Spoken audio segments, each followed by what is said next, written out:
I'm seeing many new people today. I don't know. Good evening. Prachi. Okay, Prachi. ठीक है. Before starting with the case study, I will let you know about neuroscience of emotions. I will be telling you, I will be dictating. ठीक है? First half an hour, we'll be doing that. Then I'll start the case study, and then I have two activities planned. Let's see if we have time for two, we'll do two. Otherwise, we'll do one. Okay. First, I'll let you know about. Do you know which emotion is related to which body part, which brain part? Do you know anything, or a common belief that emotions are coming from our heart? ये belief तो नहीं है ना? Heart is nowhere involved in our emotions. Okay. No, ma'am. Yeah. The people are continuously joining. Huh. Heart is nowhere involved. It's just our brain, and especially the limbic system of our brain. It is the most important part about all the emotions we feel, whether it is happiness, sadness, anger, joy, and everything. Right? People are joining, and I'm getting distracted again and again. Okay. Right. So first, I'll tell you about all the brain regions of the specific emotions, because in the end of the case study, there are questions. Okay, and I want you all to answer. There are answers in the end of the case study as well, but that's for you to look at home, or for me to tell you. But I really want कि आप answer करेंगे for all these things, and I'll also be answering. First, we shall start. ठीक है. So, अगर अपन starting से बात करते हैं, we have four lobes. I will give you a brief overview of whole brain itself, so that it's easy for you. Okay, for first half an hour, we will just discuss about the brain regions, the neuroscience of emotions, because that's the main part. Discussing case study, I don't feel is the main part if we don't know what is the meaning, right? Check. Shall I start? Everyone ready? Anna, correct? Yes, Chavi, please.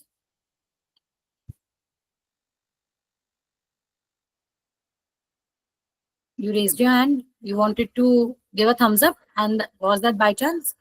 Yes, yes, ma'am. It happens. Okay, no problem. Okay. So, if we talk about the brain itself, first we have three regions of the brain: forebrain, midbrain, and hindbrain, or we can call it hindbrain. Okay. Forebrain is basically the most evolved part. Do you know we have a region in the forebrain that is known as a frontal cortex or the prefrontal cortex, and it distinguishes us from animals. It's the only part that we have and an animal does not have, and it's the only part. Because of that, we are able to stand erect. Okay, we have opposable thumbs. Animals are not able to do this. And we have higher order thinking. The meaning of higher order thinking is basically that we can reason, we can provide judgments, we can provide reasons, we can solve problems and everything. Okay. That's the basic part. And it is part of our forebrain. So forebrain is mostly like our recently evolved part. Okay. If we talk about midbrain is basically involved in our reflexes, all sort of reflexes that we perform: motor reflex, visual reflex, auditory reflex, every reflex as in an action that is involuntary. Okay, and it is mostly guided by our spinal cord, not by our brain. Like when we touch an hot object or anything related to that, it's basically a reflex. You know? Okay. Hindbrain. Hindbrain is known as a lizard brain, because very funny thing, it's known as a lizard brain basically because lizards also have this brain. Lizards have only this brain, so it is kind of very normal. It has no basic important function. It helps us in our survival. Breathing, respiration, coughing, sneezing, heartbeat rates, and all are controlled by our hindbrain. Yeah, Shrikavya. Um, are you showing a PPT or something? Because I can see case study, so just wanted to clarify that. No, I am first of all giving you an overview about the neuroscience of emotions. Then we'll go into the case study. Okay, okay. I thought you're showing a PPT, so No, no, no, no. I don't think it's fair enough if I just start with the case study without giving you an overview of what regions are connected with emotions.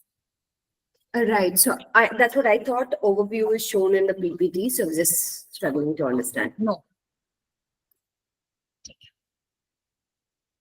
ठीक है major parts of the brain are discussed. Then secondly, a very important thing is forebrain has four lobes. From do you know the name of lobes? I want you to give me answer. मैं तो बता ही दूंगी. या ऊर्जा. Frontal lobe, temporal lobe, occipital lobe, parietal lobe. And the basic functions of these lobes. I'm not sure about it.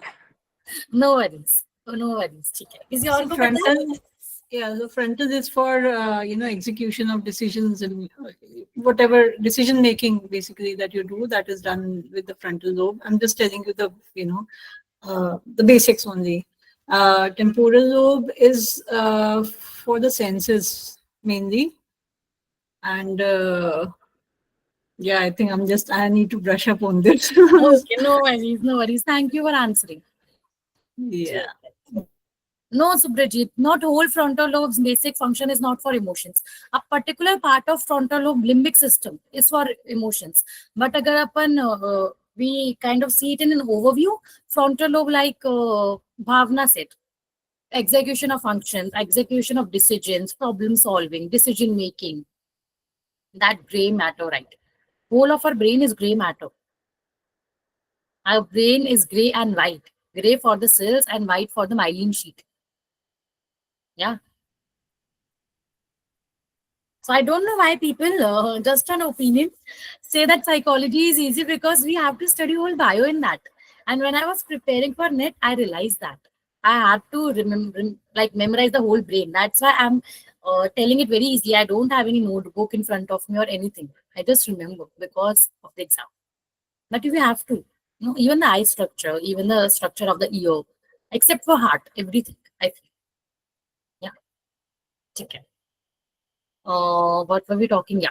Then parietal lobe. Parietal lobe is for basically uh, for a touch, temperature, sensation, and pain.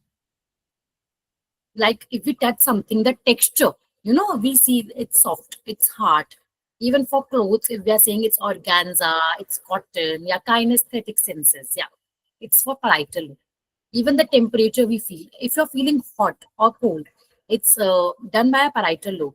The pressure we have and everything is by a parietal lobe. Temporal is for auditory, yeah. Temporal is for auditory, and even one very important part of temporal is Wernicke's area. For understanding the speech someone else is speaking, like I am speaking and you are able to understand, that is done by Wernicke's area. And frontal lobe has a particular area, Broca's area, that's for speaking. If I'm speaking, my Broca's area is active at all the time. Occipital is for vision, occipital is for vision. And occipital is the smallest of all the four lobes. Now we specifically will dive into limbic system. Limbic system basically controls our emotions. It helps to keep our body in homeostasis. You know the meaning of homeostasis? Homeostasis basically means to keep your body in a normal temperature. If you are having an emergency or something, your body calms you down. If you are lazily sitting around and not doing any work, then body will kind of warm you up and will make you anxious about all the work you have to do. So homeostasis is basically maintaining the balance in a body, right? So limbic system controls that, and limbic system is the most important part for our emotions. We specifically dive into the regions of the limbic system that are responsible for our emotions. First, we'll talk about amygdala. I think very sensational word. Many people use that word as a sensational word. Amygdala does not contribute or control to all of the emotions that are present. It controls fear and rage. Fear, the amount of fear you feel. A person who is suffering from autism, their amygdala is not working properly because they don't fear anything. If you have ever encountered someone,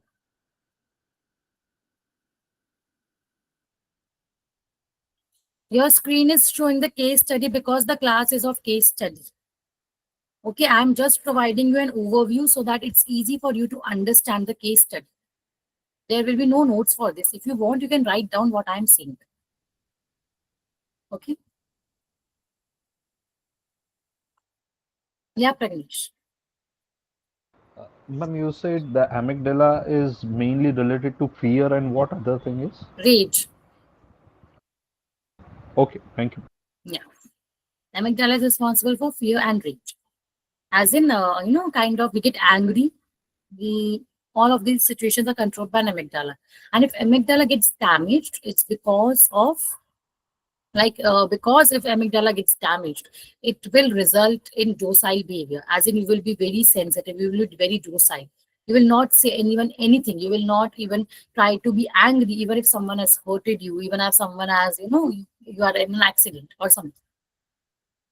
Okay? Yeah, Shruti. They don't feel pain because they don't fear anything. Their amygdala is not working properly.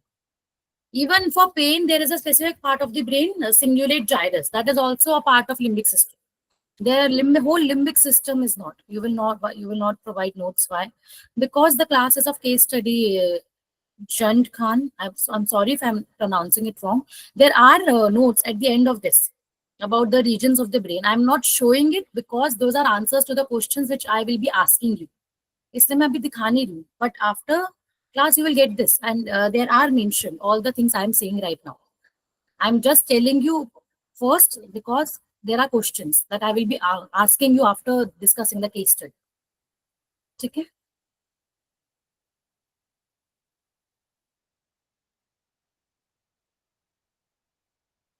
Your brother is autistic, but he does feel pain. Okay, maybe a little bit, but I don't think that person will have fear of traffic, have fear of heights. Because in my example, I've done internship, I've worked in clinic. I've not saw a single person who has a kind of fear of heights as something, or fear of traffic. They run away, even at the road, busiest road. I've seen it with my eyes. So that's why I'm saying. I'm changed the slide. Why? There is spectrum in autism. Yeah. Severe, not severe. Yeah, pain and fear are different, Subhajit. Yeah. Pain and fear are different. For pain, there is cingulate gyrus, like I told you. Rio. Yes, Rio. Ma'am, I want to clear that. Are you talking about the physical pain or the psychological pain? Both. Oh, Both kinds of pain.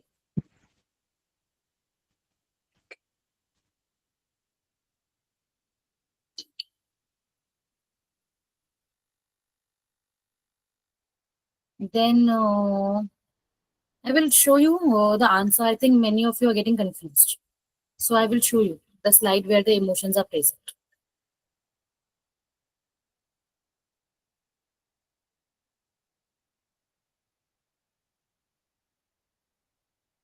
See, here it's mentioned because it's in the question. That's the reason I was not showing.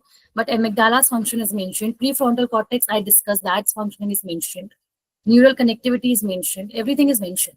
Okay. So don't get confused. It's in the answer. That's why I was not showing it. Because I was about to ask you questions after the case study. Okay? Doubts cleared of many people who are saying that notes will not be provided by. It will be provided.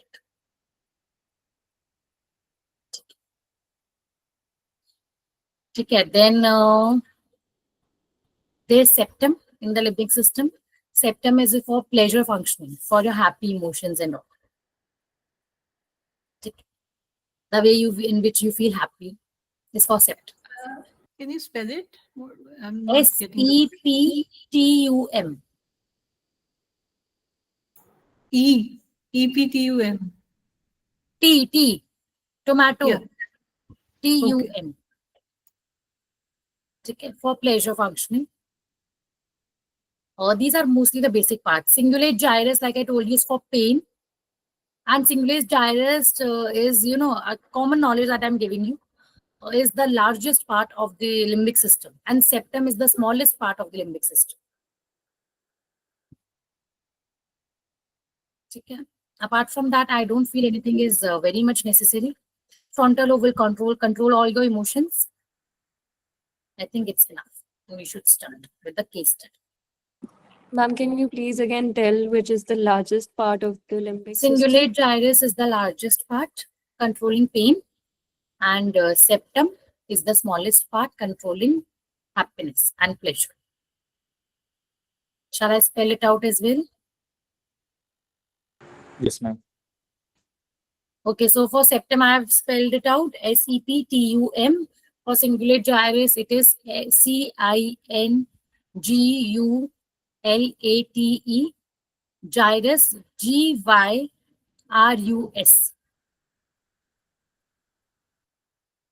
Okay. We'll start with a case study. I've given you an overview. Why does the largest span control plane?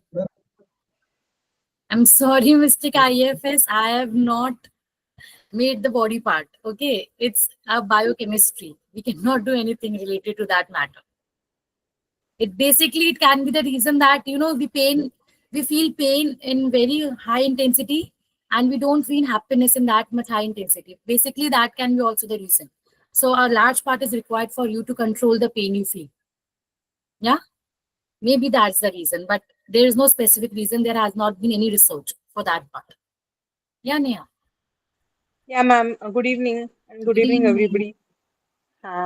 So, ma'am, I just joined like few minutes ago, and the last thing I heard was like cingulate gyrus, right? Is that what you were talking about? So, I mean, I will like rewatch the recording as well, but I was just wondering what that was about. For pain, it controls pain. Okay, okay. Yeah. It's not a nerve. Who is asking? Jan, it's not a nerve. It's a part. Okay, it's a part of the brain. It's not a nerve. Cingulate gyrus. We have pain tracts to regulate pain mechanisms. Yeah, we have pain tracts as well, but the part that is specifically devoted is cingulate gyrus. We have tracts as well. Yeah, no worries in that. Okay. Now we start with the case study. I've given you an overview of the emotions. Yeah, Prabhash. Ma'am, can you say Okay, yeah. the First you small thing? speak, Vignesh. Yeah. Ma'am, can you say the small part uses? Small part is Septum uses. septum. Septum is for your pleasure, responses, Thank your you. happiness. Thank you, ma'am. Thank you, Vignesh. Yeah, Prabhash. Ma'am, in cingulate, in limbic system overall, is there any specific, I mean, general or specific pathway or neurotransmitter that is of importance for general knowledge? See, there is a very important part in. I'm getting distracted by the people who are joining. I'm sorry. Yeah. So basically, what happens is there's a part of a limbic system that is basal ganglia, if you have heard the name. And there is a very small part of basal ganglia that is substantia nigra. And there is dopamine. Dopamine is the neurotransmitter for a pleasure response. Okay, for happiness, for a pleasure. So basically, that is the neurotransmitter that is found out in a very high quantity in limbic system. Happy hormone. No. So Kirti, dopamine is not happy hormone. Oxytocin is happy hormone. Dopamine is just for pleasure. Just for pleasure. Yeah. Oxytocin is the happy hormone, love hormone, or anything. ठीक है, Prabhash, if we specifically guess. Yes, ma'am, got it. Thank you. Yeah. Done, not serotonin for happiness. No, serotonin regulates your mood. It helps you neutralize your mood. Okay, it does not help you feel happy. If you are angry, it will make you normal. And if you are too much happy, also it will kind of lower your happy responses. It regulates your mood. It helps you to keep in a balanced manner, serotonin, not for happiness. Yeah, Dipali. Ma'am, like just now someone mentioned that an autistic person was able to feel pain. So can we say that his in his limbic system, the amygdala might not be working, but the cingulate trias is working? Or is Yeah. it the whole entire limbic system that does not work in the autistic person? No, see, it varies according to the case. Sometimes whole limbic system does not function, but yeah, you are right. Sometimes amygdala is overactive or underactive, and cingulate gyrus is active. Like the person was able to feel pain, so maybe their cingulate gyrus was active and just their amygdala was not active. That's also the case. You are right. हो सकता है. Okay. Varies according to the case. Okay. Is there any test to know dose levels? As in what dose, KK? I'm not understanding. Dopamine, oxytocin, serotonin, and I Yes, guess yes, that correct. is the, yeah. Correct. No, John, no problem. I first will answer questions, then I will start. Just for 5 minutes. I will teach you. No worries. You have 2 hours. ठीक है. Yeah. So is there any test to know? Basically, neuropsychology, neuroimaging techniques are there. MRI helps you know. Functional MRI. PET scans will help you know. These are the tests which will help you know the amount of level in a person. Even neuropsychological tests can help you to know, but they are not very accurate and specific. Okay, but if you are doing brain imaging techniques, they are very accurate because they provide you with the internal image of the body, of the brain. Mystic IFS has a question. I have a deficiency of dopamine is responsible for Parkinson's. Yeah. How does that relate to dopamine's function in the body apart from just pleasure? Dopamine is also responsible for motor functions. You cannot specify a particular neurotransmitter or organ for just one function. Because this is a class of neuroscience of emotions, that's why I've just mentioned the emotions. Okay, dopamine also controls your motor movements. It has multiple functions. Every organ, every neurotransmitter have particular functions and many functions. Okay, I'm not specifying that because emotions की class. It's not a class of the brain that I will be telling you about every function. Okay, understood? It has many functions. Every part has many functions. Yeah, Neha. Yeah, ma'am. Actually, I had two questions. Basically, what is the difference between pleasure and happiness in this case? Because I mean, isn't pleasure also a type of happiness? Yeah, it I is a mean, type. There's a relation, no doubt. But right. pleasure maybe, see, according to them, pleasure is just a temporary emotion. Okay. Okay. Huh. You can get pleasure if like someone who is alcoholic get pleasure by drinking alcohol. Someone who is drug addict gets pleasure. But those are not the things that will make you happy. Happiness is a meaningful thing, right? Okay. Like something that is long lasting and Something that is long lasting, exactly. right, and which is not dependent on external factors. Yeah. Maybe it Okay. can be dependent as well, but yeah, it is kind of a long lasting feeling. Right, Happiness is right. an emotion. Pleasure is a part of Huh. it, right? Okay. Happiness, Ma'am, you have pleasure gave joy us as well, you have satisfaction. everything. Right, Pleasures right. give us satisfaction. Huh, satisfaction. But it's just that like it's not long lasting and I guess like there is a threshold that needs to be, Yeah, I mean, Just yeah, for that a single right, moment, just for some time. just for some time, right. exactly. Your body will And like normalize, but it does right. not mean that you are not happy anymore. You are happy. But you need it in like more and more quantities to feel the same level of pleasure. Like when Yeah, it comes to that's addictive why it comes substances, to right? addiction now. Yeah, Huh, huh. yeah, for them it is. For them it is right. Right. You develop tolerance. Right. And the second question I had was like, you mentioned that a functional MRI or CT scan helps us to know the levels of serotonin or dopamine.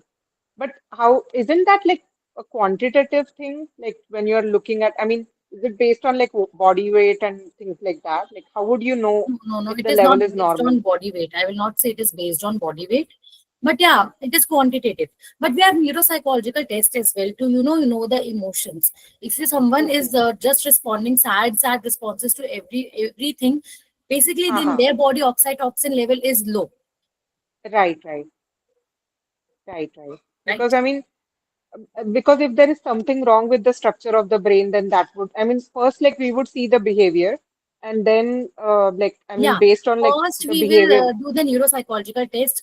We don't want for a client for everything to go to brain imaging techniques and all.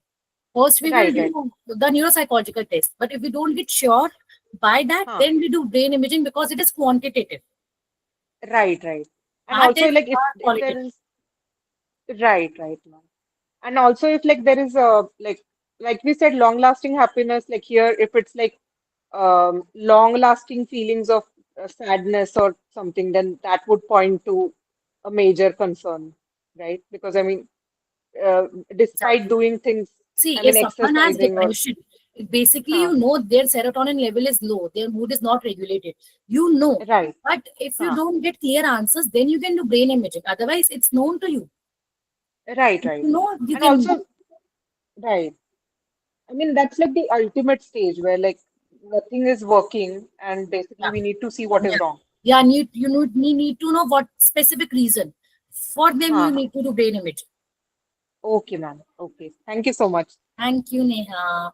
Okay, many people have raised their hands. Jaldi questions. Huh? I have to start with the case Ma'am, study as well. ma'am, as you said that Yeah, amygdala is the responsible for a fear and rage, right? yeah. There is my granny actually. I'll tell you, my granny has a problem of like once that earthquake had happened, she has a problem of like closed door things. She cannot travel in a AC car. She cannot sit in a like closed door rooms, and like she is really very fearful. She cannot sit even alone.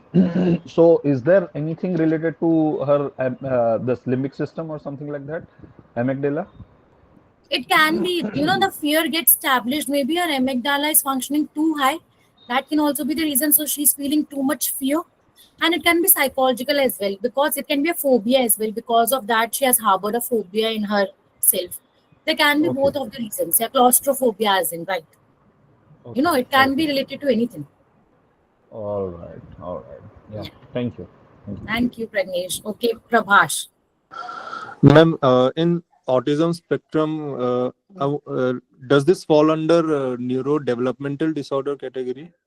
Autism, yeah, autism is neurodevelopmental disorder, right? And ma'am, hypothetically, what would be the best, in general, psychotherapy that would be efficient for this case? Autism specific, Right, you ma'am. provide speech therapy and behavior therapy, movement therapy. Right. And ma'am, is there any communication gap between the therapist and the person who is having? Yeah, there is a communication gap in the start because they don't speak, they don't make eye contact. There will be communication gap, but it's like basically, for treating an autistic person, I think the conditioning with the stimulus is also right. Even applied behavioral analysis techniques, token economy, differential reinforcement are very, very useful. Exposure therapy for autism, no, Asmita. They don't need exposure therapy. They never need exposure therapy. They have problems related to the emotions and behavior. Yeah, Prabhash, for your question, I feel you don't provide therapy to them individually. Okay, there will be communication gap if you are providing individually. Specifically, they are children, Right, right. right? Have them in a group of 4 to 5 children. The interaction will be more. They will talk to you more. Thank you. Yeah. Okay. Yeah, Junt. Ma'am, what does Snake. hypothalamus Yeah, play your role name in is Snake, right? regulating? I'm sorry. Yes. Ma'am, means the hypothalamus. Um, what? The One function minute, of one minute. hypothalamus you wanted to ask? Yes, ma'am. Yes, ma'am. Function of Okay, hypothalamus. hypothalamus Regulating the is emotion. responsible not for emotions. Okay. Then, Then hypothalamus is for your eating behavior. Hypothalamus helps you eat as well as it helps you to stop eating when you are full. Okay, for your thirst as well. it's the master of hormone. No? Master hormone. Yes, I. Hypothalamus controls endocrine system, and endocrine system is responsible for your hormones. Hypothalamus is not a hormone, it is a part. Gland. It's a No, gland. it's not even a gland. No, no, Not a no. gland. Hypothalamus is not even a gland. Hypothalamus controls glands, endocrine glands. Hypothalamus is Okay. not a gland. It controls the glands. Yeah, you are right in that sense. But in, specific, it's not a gland itself. Okay. Done. I have many people who have raised their hands. Yeah, Duaneshwari. Ma'am, am I audible? Like, Yes, you are audible. okay, so the dopamine, basically that hormone, I have seen a YouTube video, and that on that video, so was like कि dopamine जो होता है वो बहुत level तक हमारा behaviour, हमारा motivation, हमारा डिजायर कंट्रोल करता है. And if we are working on a singular hormone like dopamine, then we can control our मतलब सारे इमोशन कर सकते हैं. Otherwise, we can stimulate that emotion also if we handle the dopamine level of our body. ऐसा कुछ है, मतलब हम कर सकते हैं ऐसा कुछ. It's not right. It's not right. Dopamine is not a master hormone. It's not right. I don't know from where you have seen, but I don't think that information is right. Sorry. ऐसा कुछ नहीं होता. Dopamine कोई master hormone नहीं है कि dopamine control है तो पर्सन सही है. नहीं, सारे हार्मोन्स का रोल इक्वल होता है. Ma'am, dopamine raises our energy, right? Yeah, it raises our energy because it is a pleasure hormone, so it will raise our energy. Yeah. Questions clear? Start with the case study. Correct? Okay. So, okay. Name is Rahul Mehta.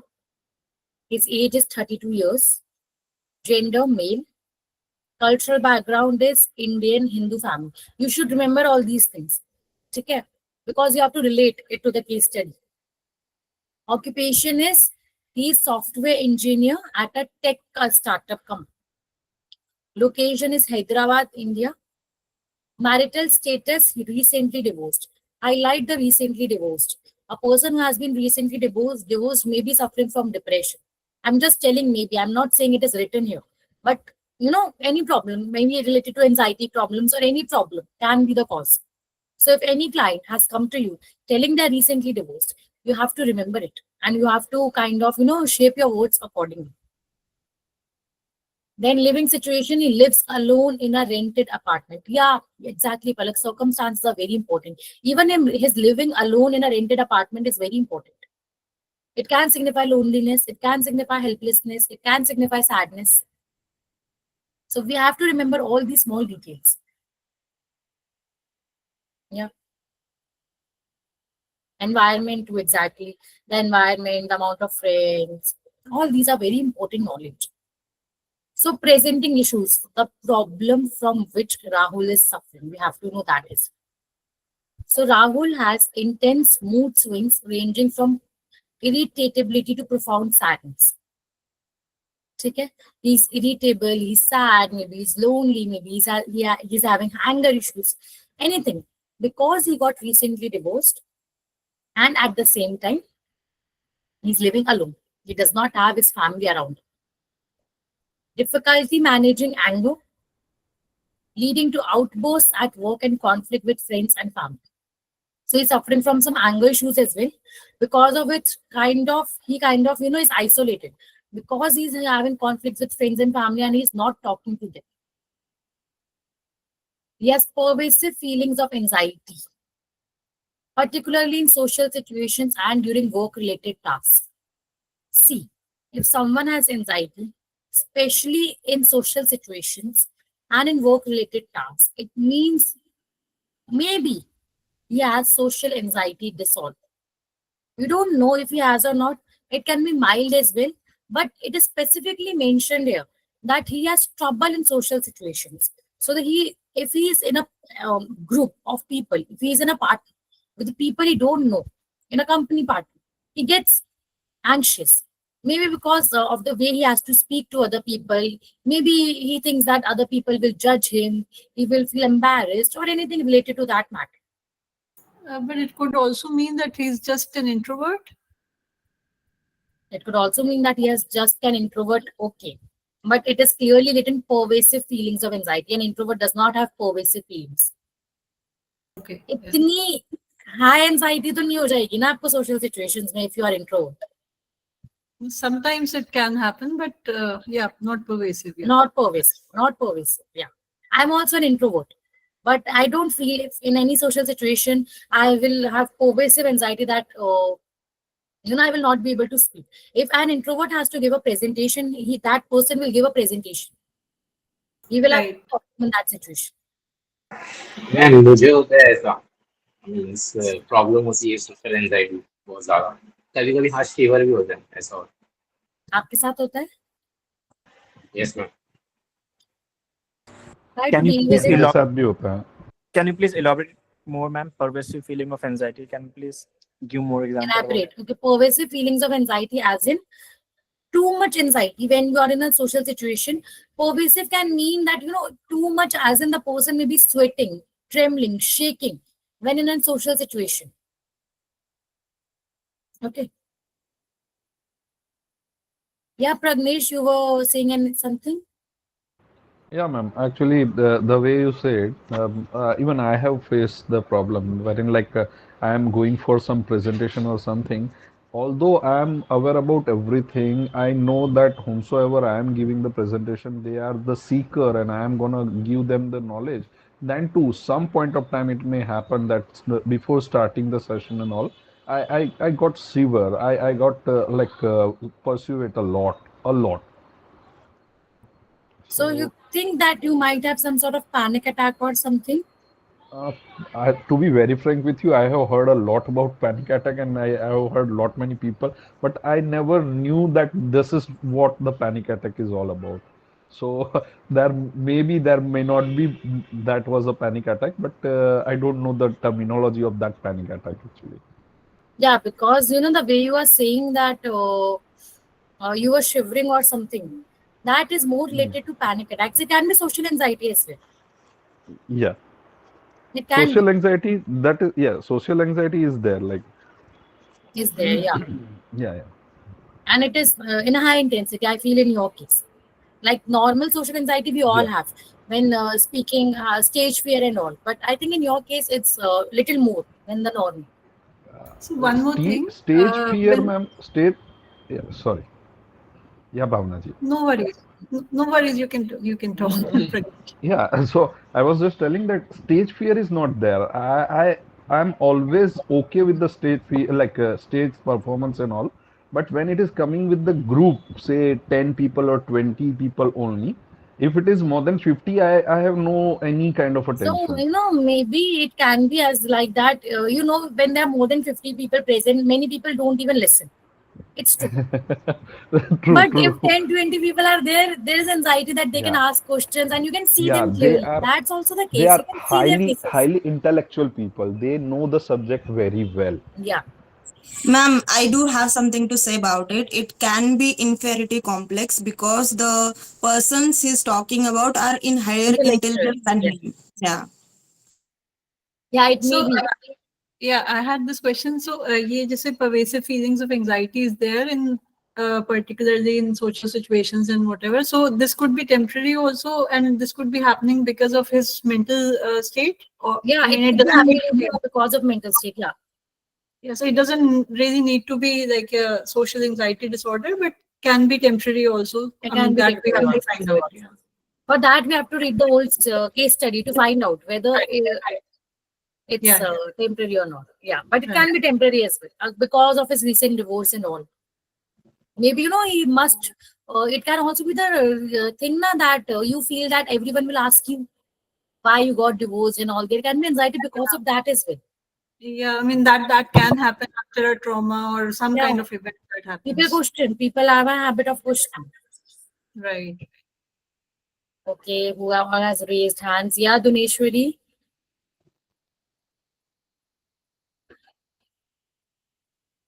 Sorry, ma'am. By mistake. Okay.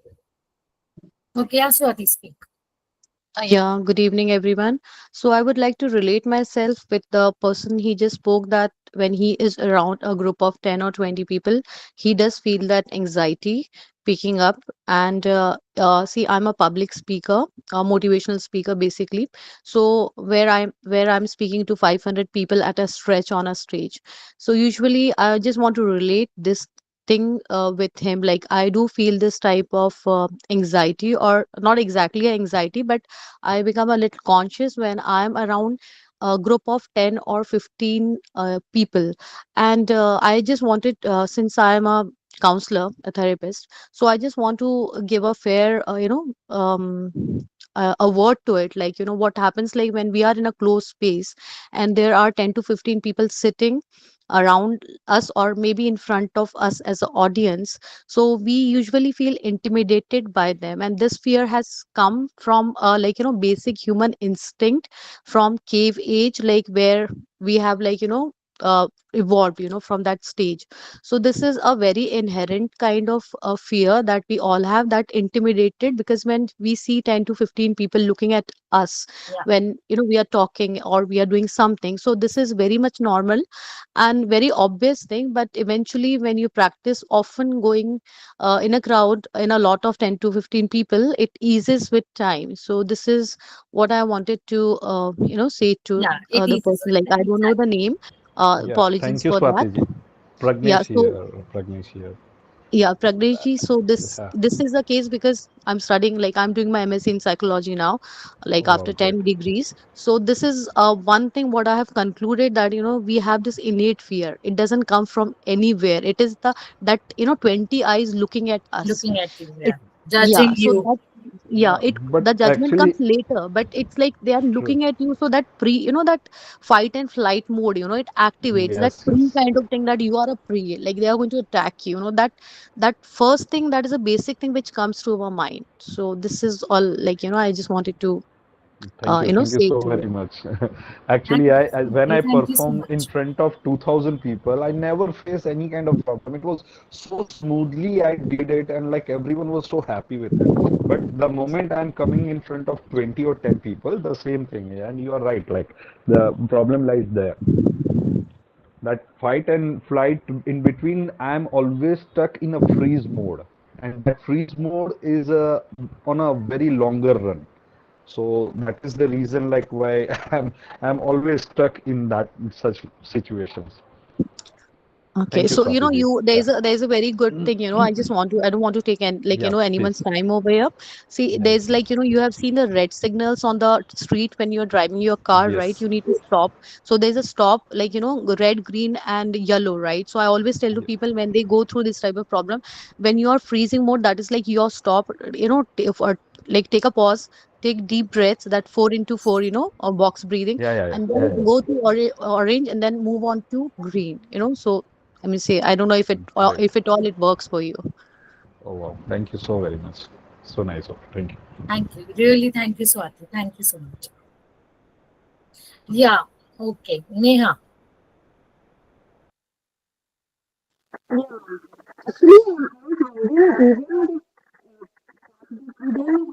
Neha, you're not audible. Are you able to hear me now? Yeah. Yeah, yeah. I was saying it hasn't been mentioned about like how many years Rahul was married, right? It's only Is mentioned anyone that able to hear, or is it problem from my end? No, no, no, we are not able to hear. Yeah, no, Neha, there's some problem with your no mic. headphones maybe. Can you hear me now? Yeah, Yes. Okay. Yeah, yeah. I was saying that we don't know if like for how many years Rahul was married, right? We just know that he has been recently exactly. divorced. Exactly. Right. So it could be that, I mean, if there is less of an attachment, then it's still okay. But the more memories you create, the harder it is to move on. That's true. Even we don't know the reason of his divorce. Maybe Right. he's happy after his divorce. Maybe he does not want to stay with But her. I That mean, can be. persistent feelings of sadness suggest that he definitely must be missing his wife, Missing. or like Yeah, I think like so, it's also the fact that like suddenly if a person is exposed to loneliness and the fact that he's living alone in a rented apartment, so he has no maybe other poetry with distractions. who has Right. commented that Are you years able to hear don't me? define the Sorry. process. Yeah, Shikavya. Yeah, Neha, I'm Are able you to able hear to you. now? I'm able to hear Hello? you, Neha. No worries. Okay, okay, sorry. Because I wasn't able to hear you. No, no, I was able to hear you.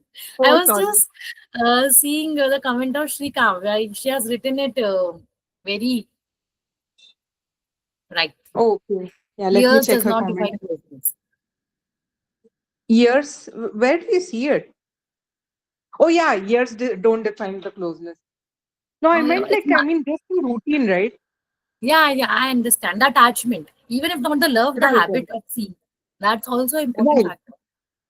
I think, and I have also come across some people, like, for example, I was talking to one of my friends, and she also like broke up with her long-term boyfriend, and she said that like she has always been in a relationship ever since, like मतलब maturity hit होने के बाद से, मतलब not just maturity, मतलब वो जो puppy love होता है, मतलब right from the school time. So it was so hard for her to like Move be on. single. Huh. Just the fact that like there is somebody around you always Yeah. doesn't If matter. somebody is around you, is listening to you, हाँ, it's right. kind of मतलब an habit. झगड़ने के लिए भी कोई चाहिए ना ऐसे. That is exactly what she said कि at least झगड़ा भी है तो there is other person There is who's some- hearing you out. हाँ, मतलब तो Okay. So Dwaneshwari has overviewed the case study for everyone to see. Workload, no social bond, stress of work, mood swings, hormones are triggered. Nice. Okay. Increased feelings of loneliness and isolation post divorce. So it is clarified, I think, here that he like did not want divorce. He loved his wife or something because he's feeling isolated. He's feeling lonely after the divorce, which is the reason he's avoiding social gatherings. So maybe because of the question of other people, maybe because of the pain. You know, you never want to go outside when you are in pain. You want to just stay with yourself. Don't want people to talk to. Maybe he doesn't want to face anyone. Exactly. and I think like there is a really bad habit that I mean all of us have faced at one point or the other. People are very interested in getting to know कि कुछ So अगर बिगड़ true. गया है तो Intentionally, they ask you the हाँ questions relating to that matter. Right मतलब बार बार पूछना है like and हाँ, showing मतलब आपने एक false पेपर fake क्लियर नहीं किया तो sympathy. बार बार पूछना है. हाँ हाँ fake इंटरव्यू है तो sympathy. बार बार पूछना है. They have a very bad habit.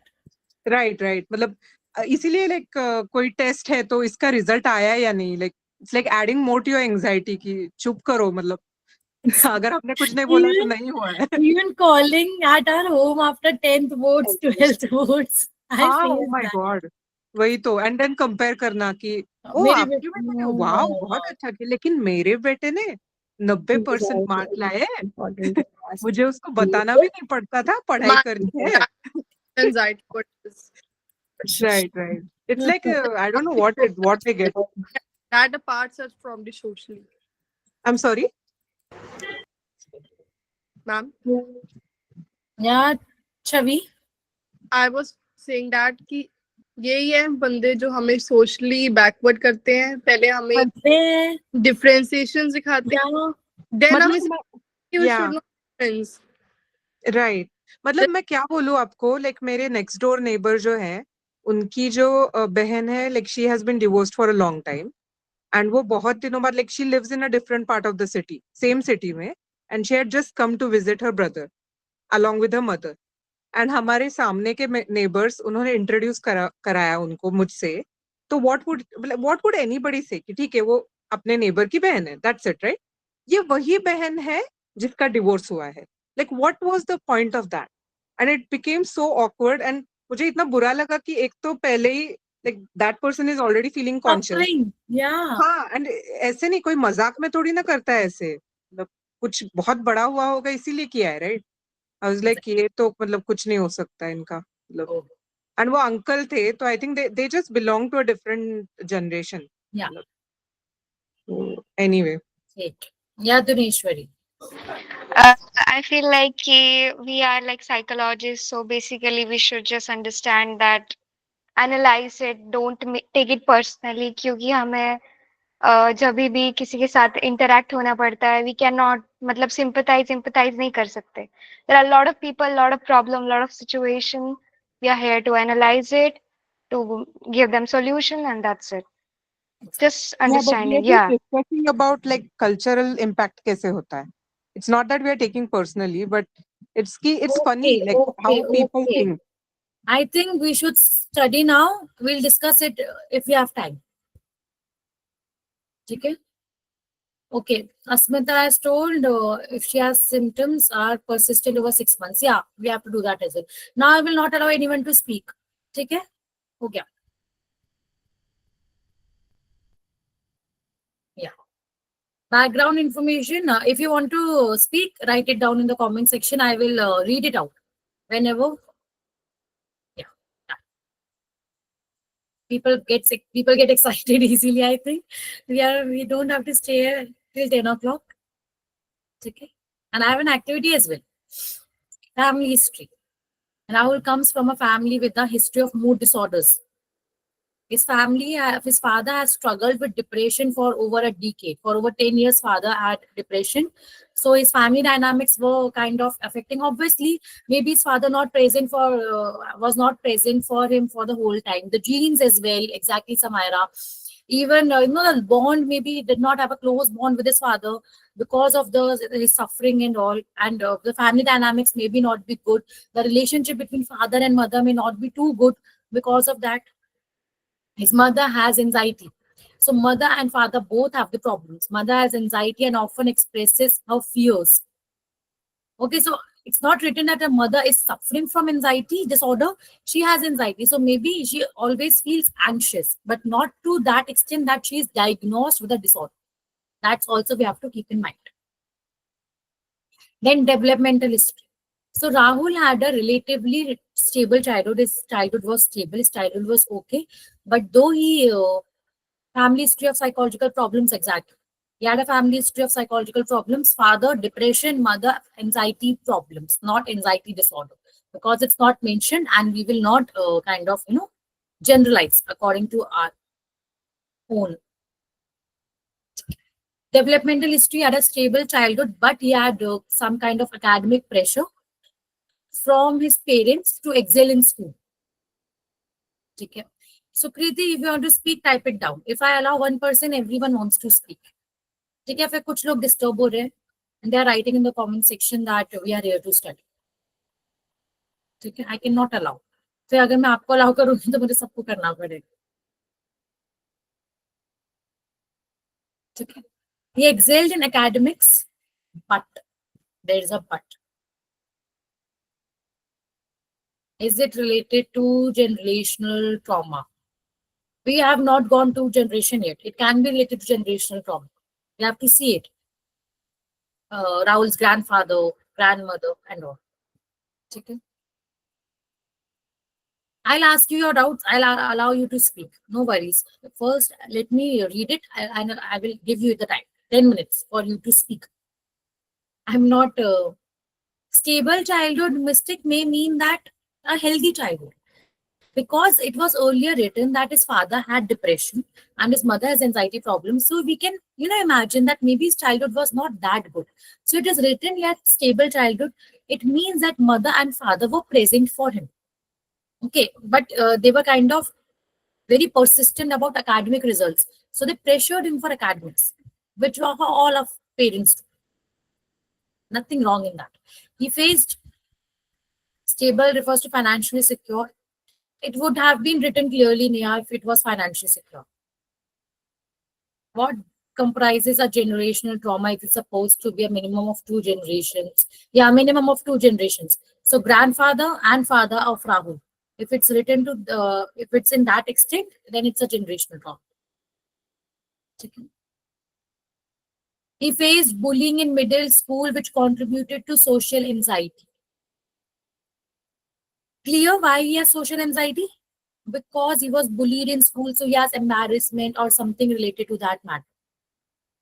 Embarrassment, awkwardness, because he was bullied.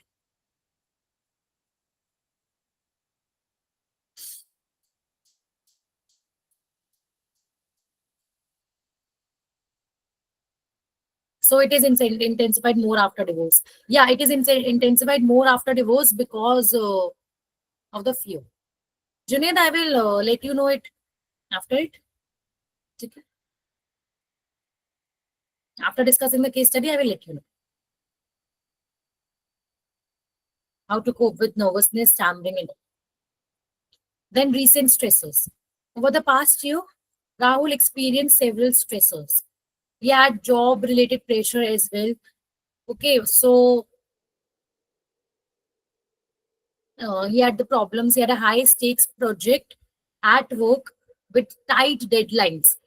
That coupled with the success or the pressure to outperform peers. We all have that pressure. We all have that competition that I want to be better than this person. I want to be better than that person. We all have that kind of thing. So he also had, and he worked maybe too hard, had tight deadlines because he wanted to be better than other people. He wanted him to be the best, which we all want, especially in today's world. Personal loss. He had recently lost his grandmother, who was a very significant emotional support for him. Okay. First, there is job pressure. Then he lost his grandma, with whom he was very close, and then his divorce. So we can understand what the person must be suffering from. With the genetics, with the hereditary, or with the family who has problems. That is aside. Father suffering from depression, mother had anxiety problems. That we all know. Other than that, this is also a problem. Right? That is a recent divorce.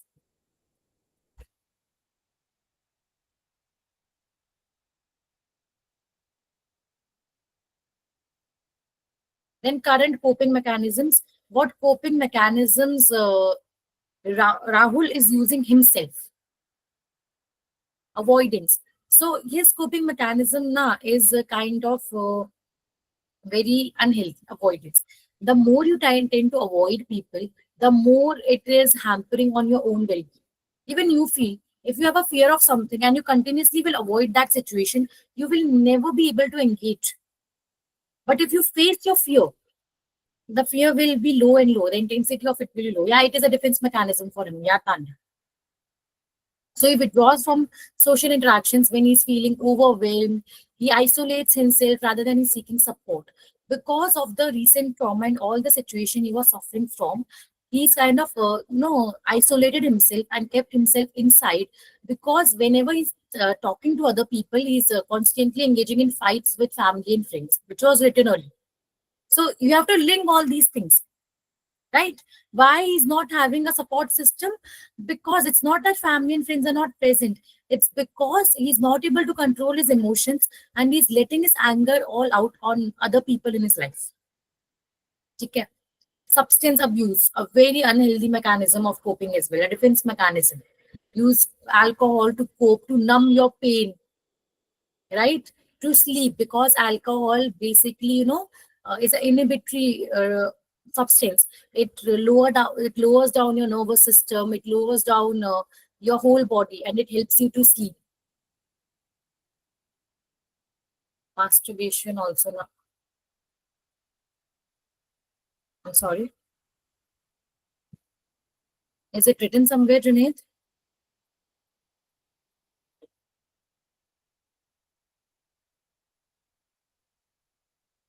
Is masturbation a substance abuse?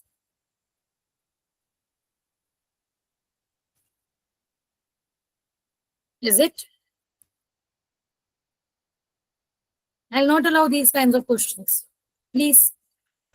I don't want to scold anyone, but earlier you were the one who was writing that people are telling their own stories and not letting to study, and now you are only commenting such things again and again. You don't know the meaning of masturbation? How can you write in front of a public class? Can you were supposed to Google it now before writing it? It's not a substance abuse. Please Google it and find it yourself. I'll remove you from the class if you keep writing these kinds of things again.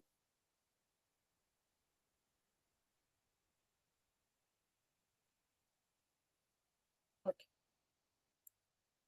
Physical activity. He engages in occasional exercise. So physical activity as a defense mechanism is healthy. So he's using two unhealthy defense mechanisms. but a healthy defense mechanism as well. Physical activity is very good because it induces dopamine, induces oxytocin in our body. Okay? But he has decreased since divorce because he is not feeling motivated. That's a problem. He's not feeling motivated. A person is feeling struggles with motivation and all. Maybe it is hinting some sort of depression, don't you think? Isolating themselves, sadness, loneliness, don't find motivation in your life. These are some of the very common symptoms of motivation. Okay. Now, if anyone has question, ask. Then I will explain the genogram, the generational thing which you are all asking. Genogram basically highlights the generation: grandfather, grandmother, father, mother, sister, Rahul's ex-wife. Clear? I'll see if someone's comments I have missed. Check. I have not missed anyone's comment. I'm so sorry you understood me. It's okay, Junaid, no problem. But please, if you don't know something, don't type. It's a public class. Okay. Research and then type. There are 90 people present here.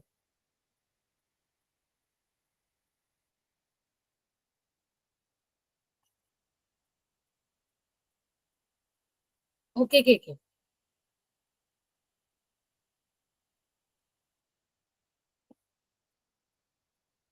No problem, sir. Okay. Genogram. Genogram's basic meaning is generations. Okay. How generation can affect on the problems of a person. So in genogram, basically there are two generations mentioned because that's much important. You don't even know your great grandfather and great grandmother in many cases. In some cases, if they were present at your time, if we are taking you as a person and then your father and grandfather, then we will include them as well. Okay, but if they were not present, we cannot include because we don't know, because the time was earlier, we don't even know the problems they were suffering from, right? So if they were present, you can take them in genogram, no worries. But if they were not present, you will not take them. And in genogram, we don't take aunt, uncle, and all. We don't give that much importance to them. But if they had any significant issue, like if aunt had or uncle had any significant issue related to depression or something, then we will mention them. Then it is important to mention them because there is some blood that is common between you as well, because they are related to your mother and father. Okay? But if they don't have any problem related to psychological or anything, we will not include them and we will not talk about their history. But these people's history are very important for us to know. We will ask our client about these issues. Father. Father struggles with depression, we know, and it is affecting family dynamics. Maybe family is not able to spend time because father has depression, not able to go out with your father, not able to go out on vacations or anything related to that matter. Mother. Mother has anxiety and is critical of Rahul's emotional state. Critical as in she's kind of, worried in a sense when she feels what will happen to Rahul because he got divorced, because grandmother died earlier and Rahul spending time alone and alone and alone. Should we not include both maternal and paternal? Yeah, both maternal and paternal. We should include. Mostly we include just paternal. I don't know why. According to MSc, the mental status examination, this was the framework. Okay? So I'm teaching you according to that. But in my personal opinion, if I tell you, I will include maternal and paternal. If some of my client will come, I will ask about both the grandparents. Okay? Rahul status is recently divorced and he struggles with emotional dysregulation, not able to regulate his emotions properly. That's why he gets angry, he gets sad, and all the specific problems that he's suffering from. Then Rahul's sister is supportive of him, but she's overwhelmed. Okay, because she's feeling that she's not able to support Rahul. You have the feeling that I'm not being able to help. Even for your siblings, we feel that no, I'm not able to help that person I really want. So because of that, she's getting overwhelmed. Otherwise, she's very supportive. She does not have any issues. but she's feeling that she cannot help him because in such situations you cannot do much. Not possible. Then Rahul's ex-wife is amicable divorce but leads to feelings of loneliness for Rahul. Amicable divorce as in they did not have any fight or something. It was mutual in any sort of sense. Yeah, Tanya. Genogram is only for genetically related generations, not family, not friends. In genogram, you cannot include friends. We have included his ex-wife. Why? Because she's a part of the family. We will include people who are part of the family. If Rahul had children, we would have included his children as well. Amicable's meaning is friendly. If we talk about in a literal English sense, it is like friendly divorce, as in they did not fight. होता है ना that couples fight and all. No, Apurva, not pets. Not pets. It's not mentioned pets. But I know people are very close to their pets and they feel it as a family. I have a dog.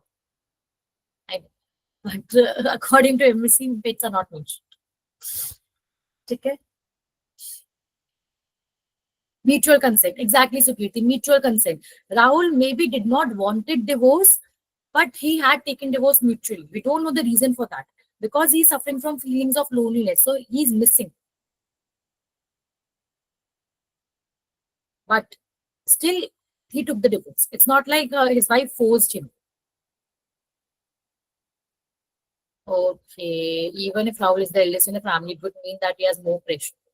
Maybe, yeah.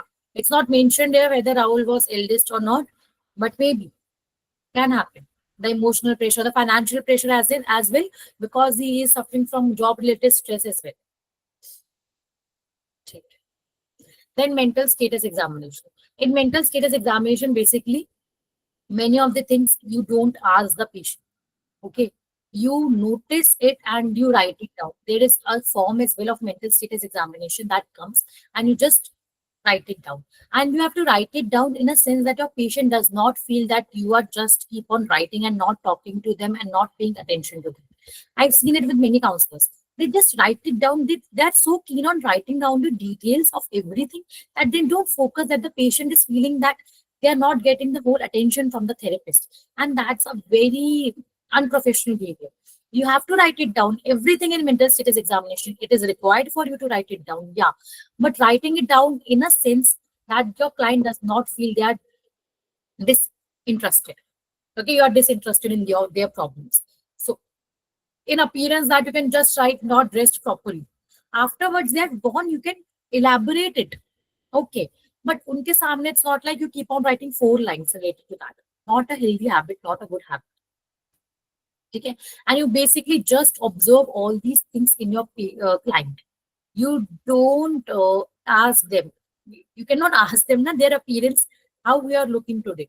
You have to observe how they are looking, the behavior of how they are presenting. And we'll now see a flower. Is there a method in which we can record their audios? Nisha, if your client gives you permission to record, you can record. Without their consent, it's not ethical to record what they are saying.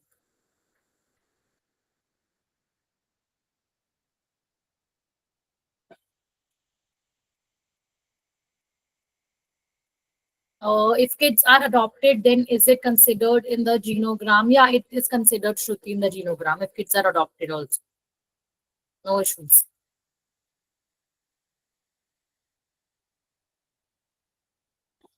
Okay. So Rahul's appearance is he's neat and he's appropriately dressed, but he's showing signs of fatigue. And what is the sign of fatigue? You have to mention it as well. Dark circles under eyes. So it basically signifies he's some kind of fatigue or something, not talking properly or anything. But he's nicely dressed. Many people come to counseling sessions shabbily dressed. Hair अच्छे से नहीं है. They come in lower and t-shirt, even shorts and t-shirt. But he's nicely dressed. He's properly dressed. Maybe jeans and shirt or t-shirt. Well groomed. Okay. Behavior. He's cooperative during the interview, but he appears withdrawn. Withdrawn as in not, giving appropriately answers to the counselor. He's just like counselor is asking and he's just like, yeah, okay.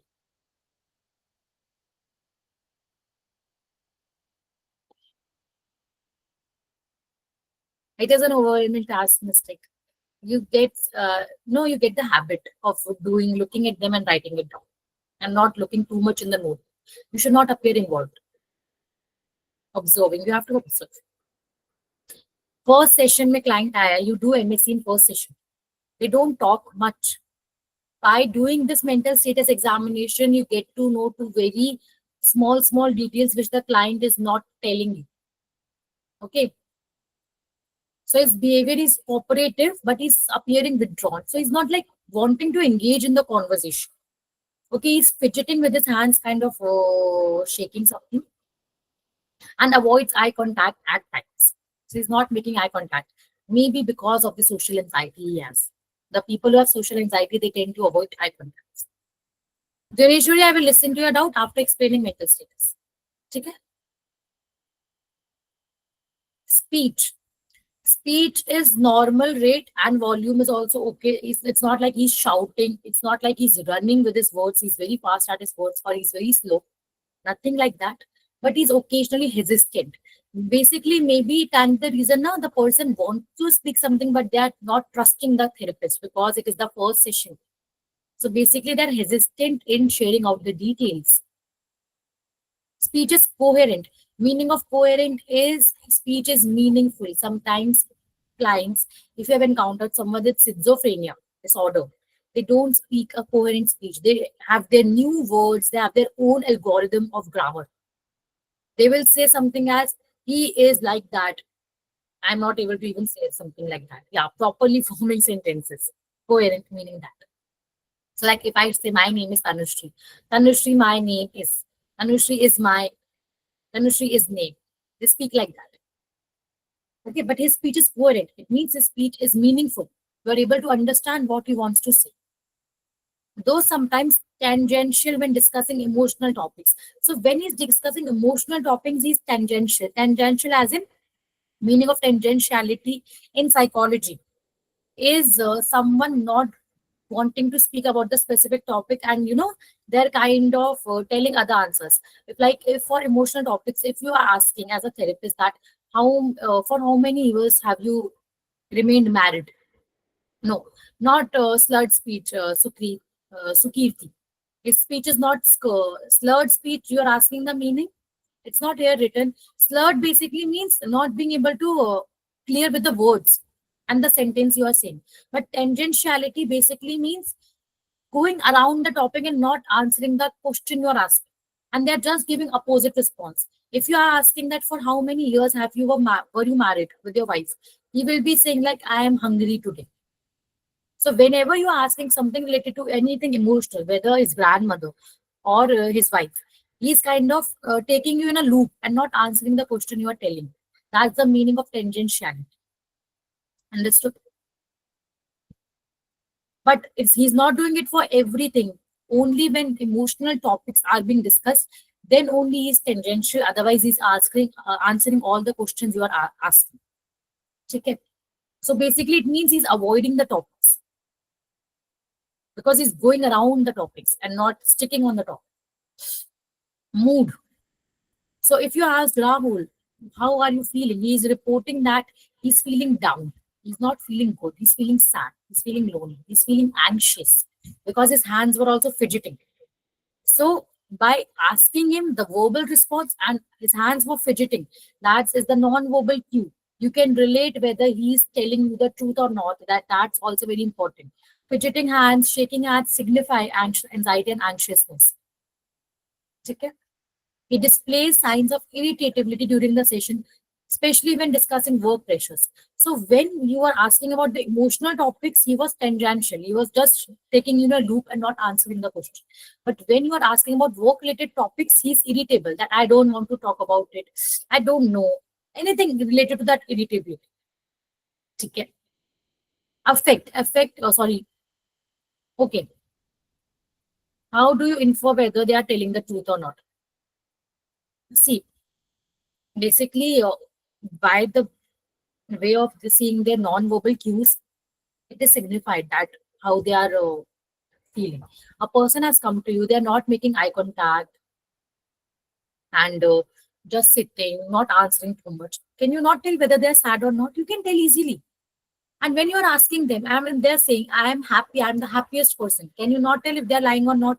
Wo aaye ho, bete dukhi, and they are saying, I am very happy. You can tell it. For these things, you can tell it for emotions, but the story they are displaying to you may not be true. वो हो सकता है. No problem in that matter. In context with fidgeting, fidgeting basically means shaking their hands. So he's kind of you doing this, doing that. If you have ever gone into an interview and you're continuously doing this, it is a sign of anxiety. If you have studied body language, this is a sign of anxiety. Doing continuously with your hands. Okay. Okay. Ma'am, we have to be very professional. Teacher-student bond or friendly like the bond we share with the client? What would be last long? Cause a lot of people, it felt like they heard they have the bond rather than so much professional. See, bond should be friendly. I'll not say that it is a teacher-student bond, but there are boundaries as well. ऐसा नहीं है friendship है तो you are hugging, shaking hands. Even shaking hands, not in every session is good. You touching your client at every session is not okay. It's not like your intention is bad, but clients after the therapy gets attracted to the therapist because of the insight therapist has offered, because they shared all their troubles with the therapist, and by you shaking hands and all may signify to them that you are interested. Hugging is inappropriate. You have to share a friendly bond. Ask them, laugh with them, do some activities with them. Yeah, but the bond is professional. As in, they will not call you that I am suffering from this problem. Till the problem is that much intense that they're having thoughts of suicide or something, you are not allowed to speak on call. You are not allowed to meet outside the therapy sessions. If for an activity you have taken your client for an outside, it's okay. But ऐसा नहीं है कि बाहर coffees and all पे जाए. ठीक है? So there are boundaries as well. They might end up using the therapist as a crutch. Exactly. It should be like an aid from them, like a normal dog. A therapeutic bond is necessary. With a normal doctor, you don't have a therapeutic bond. I will not say. You just go through them and they will give you the medicine and you just come back. It's not a bond. You don't sit with them for 1 hour, 1.5 hours. With a therapist, they sit with you. With a doctor-patient bond, it's not the same as doctor-patient bond. No. You don't share your most intricate details with a doctor. Do you? No, they don't even time for you to ask your name. They don't even ask name very much times. Yeah, so Asini. Yeah, hi. See, anxiety can be different types. As you said, we can check whether the person is telling the true story to us or not. So, anxiety can be related to the sharing incidents, what is happening to the past. They are feeling anxious again, thinking that also, even that could be making Yeah. them anxious. Yeah, no worries. Yeah, you are right. Okay, not every time that they are sharing true or not. We can't say that. No. No, we cannot. In the first session, we cannot say. We have to rely on what they are saying Yeah. because Thank we you. don't have any other option. You cannot just go to their family and ask. We have to rely. Yeah. Okay. Thank you. Okay. So, meaning difference between mood. Sure, yeah, sure. Difference between mood and effect, I will tell you. Mood is a long-lasting thing. Emotion is just a very small. So you can say I've been in a sad mood for whole week, but emotion is very short term. Okay? Emotion as in that I am feeling happy right now is your emotion. Mood is long lasting. So he's reporting that he's feeling down and anxious may mean that from quite some time he's feeling down and anxious. It's not like today. Emotion as in you are talking and the emotion you are seeing on the face of the person. Okay? Sad dikh rahe, happy dikh rahe, and those are the emotions. Effect is means emotion here. Don't get confused. Thought process. Okay, he's talking logically. He's goal directed. He knows he has some goals he should pursue. He knows he has some goals he need to pursue. Yeah. Just a second.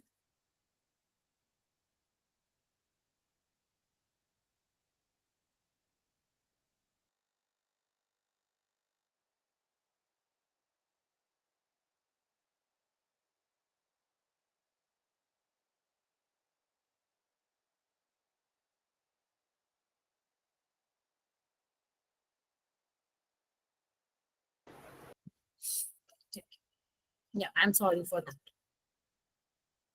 Fidgeting included in psychomotor agitation. Yeah, if someone is fidgeting continuously, then it can mean psychomotor agitation as well. Like even if they're not anxious, but their hands are consistently like this, then that's a problem. When you're not anxious and then also you're doing this.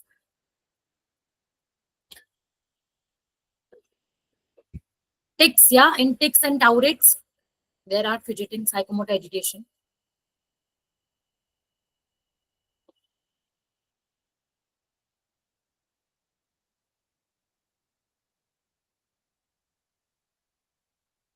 ठीक है, thought process. Hmm.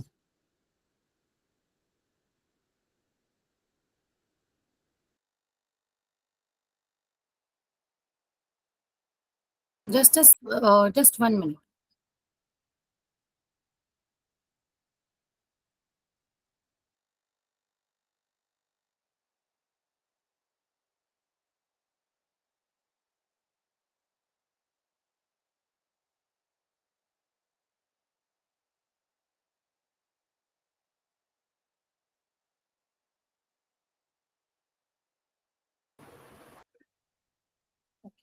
Yeah, sorry, my father was calling me.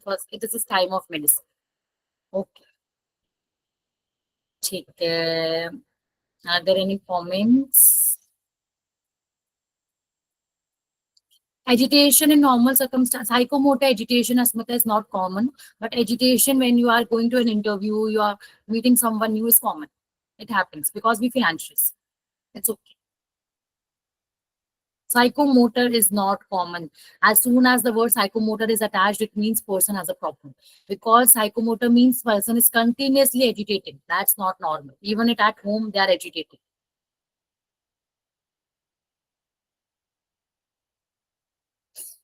Neha, we cannot confirm. After 5 to 10 sessions, we can confirm whether that the person is resting face and whether it's just sadness.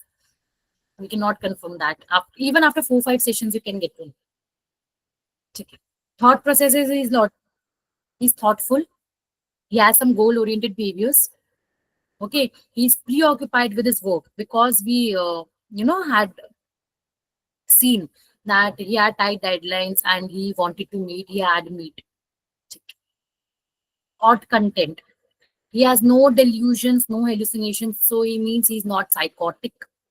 He's reporting pervasive feelings of anxiety and inadequacy. He has too strong feelings of anxiety and he feels inadequate, not being able to work, not being able to handle family, anything, inadequacy. Expresses fears about burdening friends and family with emotional struggles. So basically, whenever he's talking to his family and friends, he feels that if he's sharing all the problems with them, he's burdening them. They will feel more sad. They will feel more terrified at his situation, and that's why he does not want to trouble them. Bhavna meaning of affect is emotion. There's nothing in that. It's just a psychological display. Perceptions, there is no perceptual distortions. Perceptual distortions basically mean कि perception में कोई problem नहीं है. Ability to understand and think and everything. Cognition, he's alert, so he's attentive to the questions you are asking. He's oriented to person, place, time, and situation. He knows where he's sitting. He knows what the time is. He knows with whom is he's sitting and what the situation. A person, who has Alzheimer's or dementia, they don't know. They don't have orientation. They don't even remember who are you if you are the family member, where they are. If you ask them what's the time, they don't know the time. They don't know the year. But he's oriented. It means he knows with whom he's sitting, what the situation he's suffering from, what is the place where he's, and time and all. His memory is okay, his memory is intact, there is no problem in his memory, but he has some problems with concentration when he's in stress because of the anxiety and depression he has.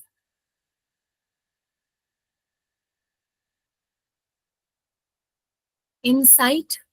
He has fair insight into his emotional challenges. Insight basically means awareness.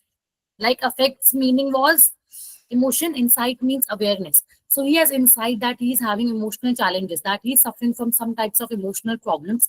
He acknowledges also the impact of all these emotional state, that because of this all emotional things, his relationships and his work life is in trouble. Okay. There are many levels of insight, Nisha. What is the grade of his insight? It's not mentioned, but he has good insight. I think there are 7 to 8 levels of insight. I don't remember appropriately. But if I get the time, I will explain. No worries. Okay. End में करूँगी. It's 6. Okay. Yeah, it's 6. Oh, it was mentioned in that Neeraj Ahuja. Yeah, I've read it. Yeah, I'll explain. Okay. Judgment. His judgment is okay. He recognizes that there is, the coping mechanisms of avoidance and substance abuse are not beneficial.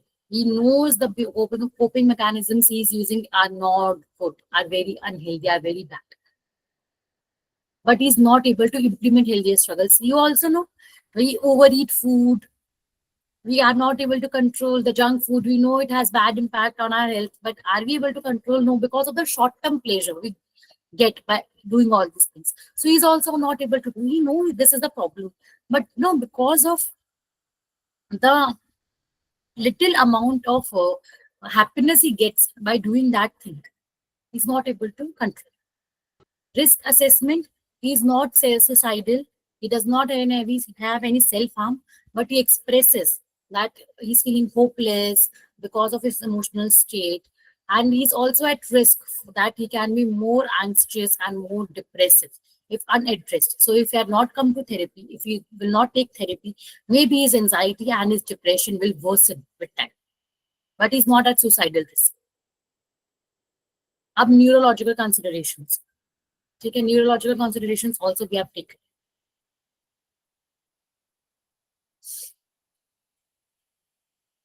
Neurological considerations are MRI. MRI has been done. So it is seen that is prefrontal cortex is reduced. Basically, the activity of prefrontal cortex gets reduced in depression. The person is not able to, give appropriate judgments, emotions, problem solving. Okay? Higher order functions like decision making, emotional regulation. Also, prefrontal cortex regulates your emotions. Okay, so if you're too much angry, but you don't portray your anger in front of that person. If for boss, you're very much angry at your boss, do go and shout. You regulate it because you know you want the job. Prefrontal cortex helps you rationalize. No, no, no, you cannot express anger. It calms down your amygdala that this is not the appropriate situation for you to express your anger. So it regulates your emotion. Even if you're feeling too much sad, after basically 5 to 6 hours or even one day, you feel good. ठीक है, जो हो गया सो हो गया. करते हैं ना. Basically इनके में ये है. So your prefrontal cortex regulates our emotions in a very healthy sense. ठीक है. Then we have amygdala shows heightened activation. Why? Because he has too much anger, he has too much fear, he's angry. Then the situation needs clinical support. Yeah.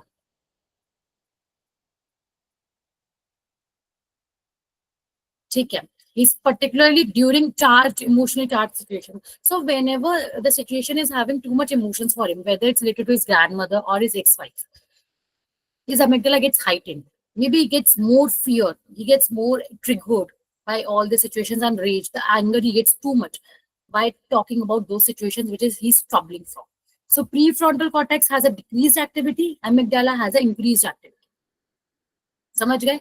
Why was the reason I explained you the emotions for amygdala and prefrontal cortex earlier? Understood? इसलिए समझा रही थी जिससे आप easy हो जाएगा समझ. Neurotransmitter activity.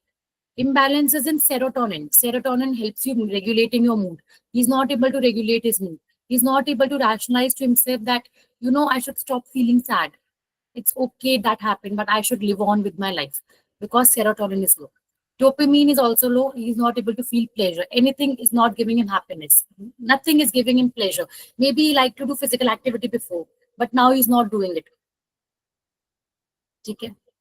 That's also contributing to his mood dysregulation, that he's not able to regulate his mood properly. Okay. And serotonin and dopamine, even all our neurotransmitters are provided to us by our food. There are specific foods that give you serotonin, dopamine. If we talk about chocolates, chocolates give us serotonin. Chocolates help us regulate our moods, right?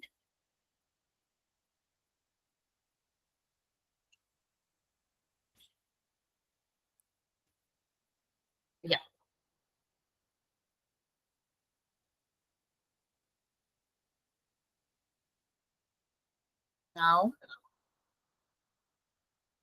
Now behavioral observation, emotional triggers. So he experiences heightened anxiety by completing a task, and good sleep promotes dopamine level. Yeah, it does.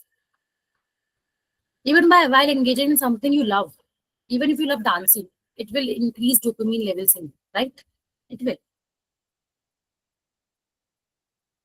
Take care. Emotional triggers.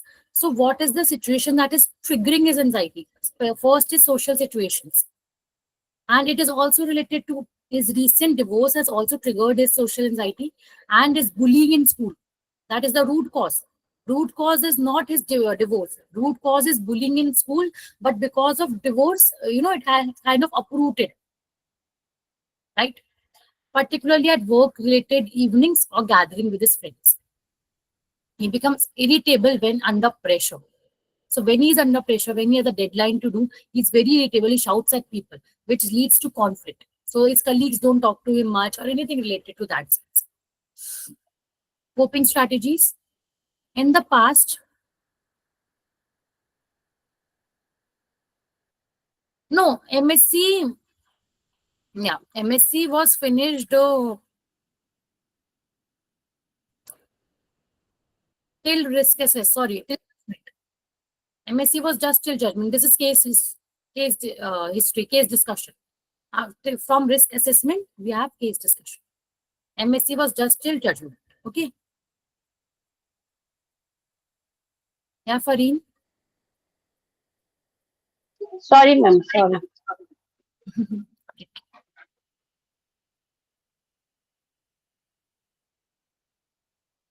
Coping strategies. So in the past,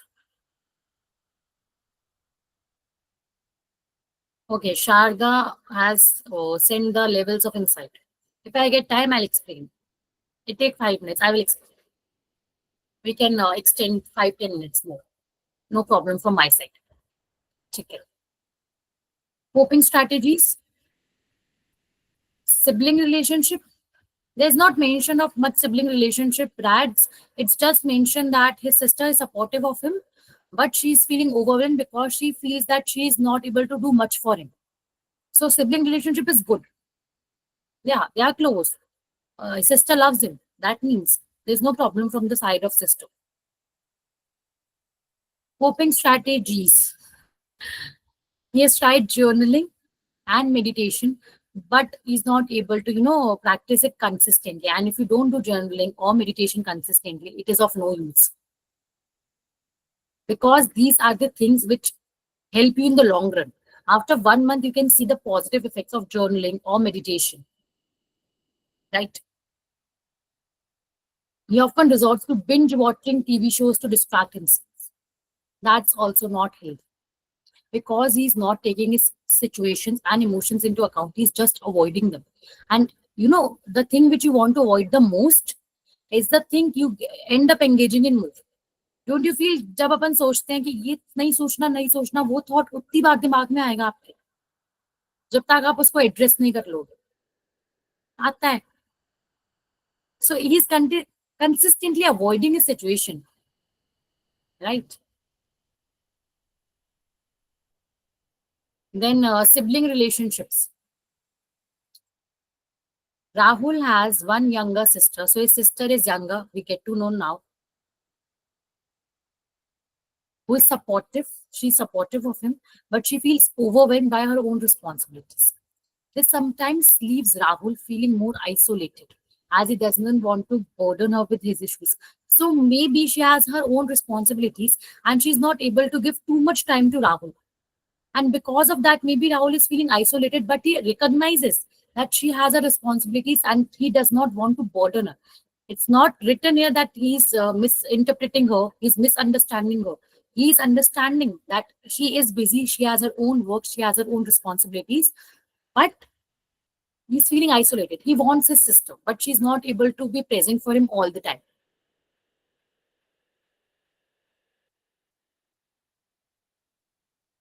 I'm not understanding for him what you are typing, what, how to address. Can you specify?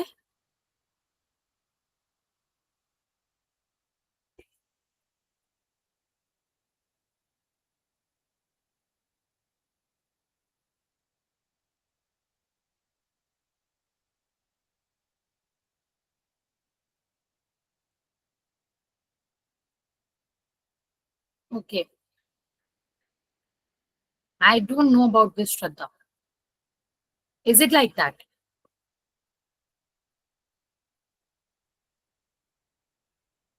I've not read it in MSc. Is it like that?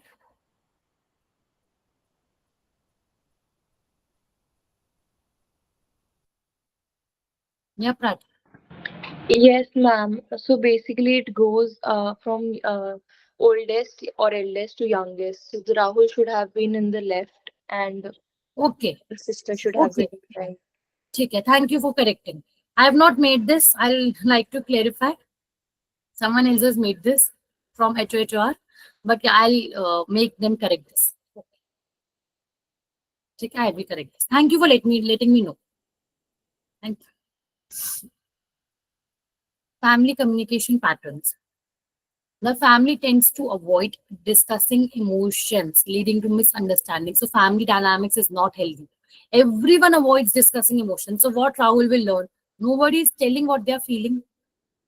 Problem hai.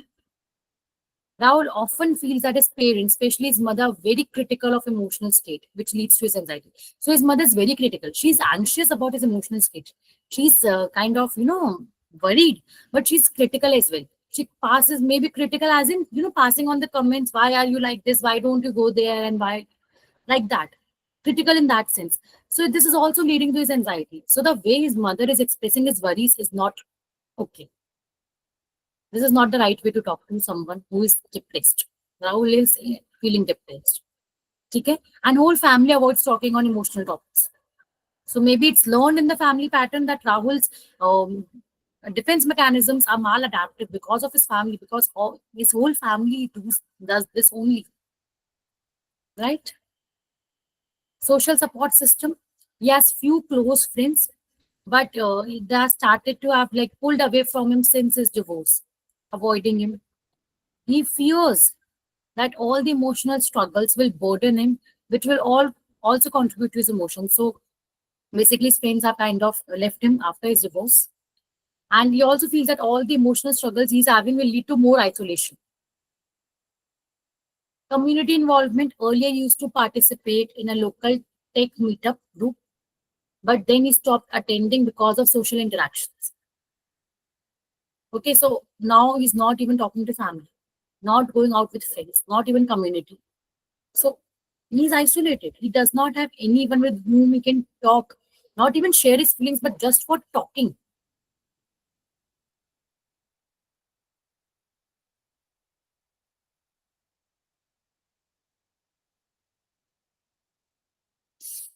Lifestyle factors. His diet has become less balanced because of his divorce. So he's more reliant on takeout, convenient foods, frozen foods, junk food, fast food, and he's not even exercising properly. So because of that, not even eating healthy and not even exercising, both leads to negative mood, low mood. Then sleep patterns. He's experiencing insomnia. Insomnia's meaning is not being able to maintain your sleep. There's a very common misconception that people say insomnia means not being able to sleep. No. A person with insomnia sleeps, but they are not being able to maintain their sleep for more than 2 hours. It's like they are sleeping for 1 hour and then they are waking up for 2 hours. Then they will sleep for 1 hour, then they will wake up for 1 or 2 hours. So for the whole night, they just sleep for 2 to 3 hours only, continuously waking up. Insomnia does not mean someone who is not even sleeping or closing their eyes. No, they are not able to maintain their. Samjhe? So often like awake at night due to racing thoughts about work and personal life. Okay, he's awake. He's basically awake. He's not able to sleep properly, but he was sleeping. ऐसा नहीं है कि वो बिल्कुल ही नहीं सो रहे होंगे, ये सिचुएशन नहीं, ये नहीं होती, ठीक है. Cultural influences, expectations. So he's grown up in a traditional Indian family like we all have. So he feels he has a strong sense of duty that he has to succeed. He has to uphold the family honor. He has to be the responsible elder child, which is also contributing to his anxiety because he's feeling that he's not able to handle work properly. How he will honor his family, how he will handle the responsibility. And the cultural stigma, especially an elder son more has than an elder daughter. Be the man of the house, exactly. Stigma around mental health is also there. Seeking therapy. Oh, you are taking therapy. Are you mad? Pagal ho kya? Bolte hain log. So he fears that seeking therapy would signify that he's weak. People will think he's mad. So that's also kind of interfering, preventing that he seeks emotional and professional support. That happens with everyone. Right? It happens with everyone. Inability would be considered a situation of person can sleep well, however, due to external factors like phone notifications. No mistake, no. Phone notifications, you can keep them on silent and you can sleep. That's not insomnia. That's just you want to don't stop your social life. That's not insomnia. That's an external factor. Even if the light is turned on by someone at night and you are able to wake, that's not insomnia. Insomnia is because of your own emotions, own mental health. You're not able to sleep. Yeah, it is a controllable factor. Exactly, Pal. You can keep your phone on silent, notifications on silent. It's your personal choice not to do that. Goals क्या क्या हैं therapy के? Personal goals हैं that we want Rahul to regulate his emotions properly. We want his social interactions get improved. We want he develops healthier coping mechanisms and stop avoiding or abusing substances. And he also wants to rebuild his self-esteem, the self-confidence he has lost. The anxiety he feels in social situations. He does not want that. He does not like that. He wants to enjoy social activities. He wants to be able to talk to his colleagues and friends without feeling anxious. Long-term aspirations of Rahul are professionally, he wants that he leads some work projects and his career gets advanced. Yeah, Bhavna, we ask our clients only these goals, but not at the first session. 4 to 5 sessions baad, we will ask them, what do you want from therapy? What do you feel after the therapy you will be able to achieve? You can ask. It's important. The goals of you as a therapist and for them as a client should align. आपने अपने अलग goals बना लिए कि सिर्फ इसकी mental health improve करनी. But Rahul wants various things from the therapy. You have to provide it. And you have to clarify as well what can be provided from therapy and what can be not. Client has some very unrealistic aspirations from therapy as well. I've seen it myself. Someone who is not able to clear an exam, a UPSC exam, wants की therapy के बाद clear हो जाए. Clear तो नहीं हो सकता ना. Unrealistic aspirations भी clear करने पड़ते हैं. So it's necessary to ask them what are your goals. So you can clarify what therapy can provide you and what therapy cannot provide. Right? Professionally, he wants to lead projects and all. He wants to explore new romantic relationships in the future as well. So he does not want to remain isolated. He does not want to get hung up on the relationship. Right? He wants to move on, and that's a good thing. He has his own life. अब ये questions के answers आप देंगे. Till now, if anyone has any doubts, you can ask me. So this report is made after 3 to 4 sessions. Yeah, MSc is taken in the first session. Genogram is taken in the first session. Is your present in your family? How are your relationships with your family? But till 2-3 sessions, you ask them all these questions to understand them better. Yeah. So that you can modify the therapy at every stage. If at 4th session, they have given you a new insight, then you have to modify your approach according to that. जैसे होता है कभी कभी they never mention their families, all circumstances. Do you think someone has come to you for the first time, they will tell you, my father has a history of depression? नहीं बताते. They feel that they will be get judged. After 3 or 4 sessions, they start to trust you. Then they will share. So you have to change your approach according to that, right? झूठ बोल के भी बता देते अपनी situation. मेरे friend के साथ ऐसा हुआ था. I have seen many clients. Even that UPSC was not an example. One client came to me. After therapy, will I be able to clear UPSC because my emotions will be okay? He said, your emotions will be okay, but I cannot guarantee UPSC to you. In general, Neha, I think 12 sessions are enough. I don't think you should take more than 12 to 15 sessions because the client gets dependent on the therapist. If the therapist is available for more, they will be like, he will solve all my problems. And for you to stop that dependency, it also becomes hard on you. So after 15 sessions, you should have follow-up sessions. Like after 15 days, you will ask them, call them, that you can come and talk to them so that they don't relapse. Right?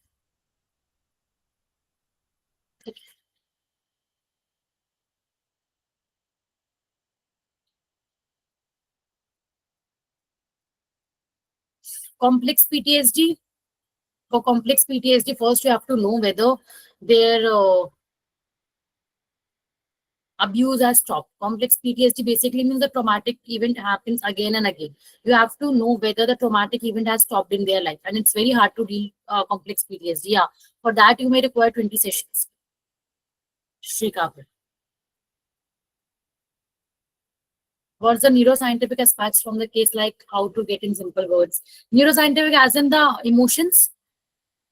What is contributing to the emotions of Rahul? His brain, his neurotransmitters. Okay, if you know his serotonin and dopamine is low, and if you know the food that can provide him this, you can suggest that I want you to eat this food. This food is healthy for you. Right? Okay. Is it in every alternate week? No, it's like 3 days in a week. Yeah. Yeah, or 2 days in a week, or even 1 session a week is okay. Depends. For how long does Rahul feel the way he does? It's not mentioned here. But I think we're saying it's suffering from depression and anxiety at least 6 months. Medications allowed to control anxiety. Yeah, medications are allowed, but only psychiatrists can prescribe it. We as a psychologist cannot. Okay? Any test to validate with symptoms? Yeah, KK. For anxiety, you can give generalized anxiety questionnaire, state trait anxiety questionnaire. For depression, you can give Hamilton depression rating scale, Beck's depression rating scale. Yeah, you should give questionnaires to validate your claims as right or wrong. You should. I would highly recommend. ठीक है. Clear till now? अब मेरे question का answer करेंगे. अभी तक मैंने किया. What specific neurological mechanisms might contribute to Rahul's emotional dysregulation, particularly regarding the role of amygdala and prefrontal cortex? क्या देखा था? Amygdala was overactive or underactive? बताओ. Let me see who all were attentive. Overactive. Overactive. Active. Overactive. And prefrontal cortex? Less active. Less. Reduced. Very nice. How might chronic stress impact the neural pathways associated with emotional regulation and processing with Rahul's case? Okay, this I will explain. This is hard. See, neural pathways, sometimes the neural pathways that leads to amygdala, it's just not that amygdala gets more activity. It's the neural pathways that are contributing to the more activity in amygdala. That's also a matter. Okay, so it can also contribute. Sometimes your neural pathways get more overactive. If you feel someone gets angry regularly, the pathways which contribute to your anger, they will get also overactive regularly because they got in a habit of that. Okay, and prefrontal cortex was very unactive. Work ही नहीं कर रहा था ज्यादा, आप decisions use ही नहीं कर रहे, आप कुछ भी नहीं कर रहे, सो वो धीरे धीरे खुद ही अनएक्टिव हो जाता. If there is no cause of accident. If the brain region is not affected by accident, if it's by accident, head trauma, falling down from the stairs, then this is not the case. Okay, then it's a damage in your brain. Here it's not a damage in your brain. Here it's just like कि activity reduce हो गई और brain का वो function, वो system एकदम healthy है. या भावना? So when you say कि जो neural pathways होते हैं कि you know when they are used to going through so much of stress or एक heightened emotions बार-बार होते हैं, but if the person you know tries to regulate also, so does that also affect, like you know कि I mean because how does it become a habit? It basically means it's not a habit in that sense. It basically means कि अगर आपका कोई system ज़्यादा overactive रहता है ना बहुत time तक, so the neural pathways gets more active because they are used more. If you are getting angry daily, you don't think some people we say they have a habit of getting angry at very small things because that pathway gets activated more because they do daily that thing. Right. So right. So it is like not in their control after a while then. After a while, it's not in their control. It's very hard. You can relate. After a while, you know, someone who has a habit of getting angry too much, they are not able to control. Even at traffic light, they'll get angry. Even at any person who is not agreeing with them, they will get angry. उनकी pathway खुद activate हो जाता है because वो continuously activate हो रहा था. वो overactive हो गया. The transmission is going on. Yeah, like, transmission is going on. You can find these people in traffic scenarios. Right. Horn. It's not in someone's hand, but some people get angry. It's in their nature. Got it. Thank you. Okay. Yeah. Ma'am so I think ये जो pathways वाला है, I learn कि जो भी neural pathways बनते हैं it's because of the connection. If you reach out to the same connection again and again, वो pathway becomes very strong and easily accessible. या एंड वो फ्रिक्वेंटली विजिट नहीं हो रहा था प्री फ्रंटल, सो वो वीक हो गया and it's less active then. Exactly. Like exactly that's what I wanted to say. Yeah, you. So, ma'am, can you please put some light on neuroplasticity? Yeah, neuroplasticity basically means that if some of your brain structure gets damaged, you know, other brain structure takes its place. This mostly happens in childhood. After age 5, neuroplasticity is very difficult. So, do you know there are, what can I say? It's not like every other system can take its place, but it's like the brain is very flexible till you are age 5. So, even if you think your amygdala is not working properly, so some other region of your limbic system will take on its function, and it's not like they will perform as good as amygdala, but होता है ऐसे कि वो थोड़ी better situation हो जाती है. It's like your brain is plastic. It's like your brain is flexible till you are age 5. So it's not an adult brain. It's a child's brain. It's very fragile. So it's very active. It takes on and on. Like if someone gets brain damage before 5 years, prefrontal cortex में हो गया थोड़ा सा damage. So now the problem they will have will not be too much because other regions of the brain, there are not specific regions mentioned, which regions, but other regions of the brain contribute to take the function of that part so that the person's situation does not worsen. Okay.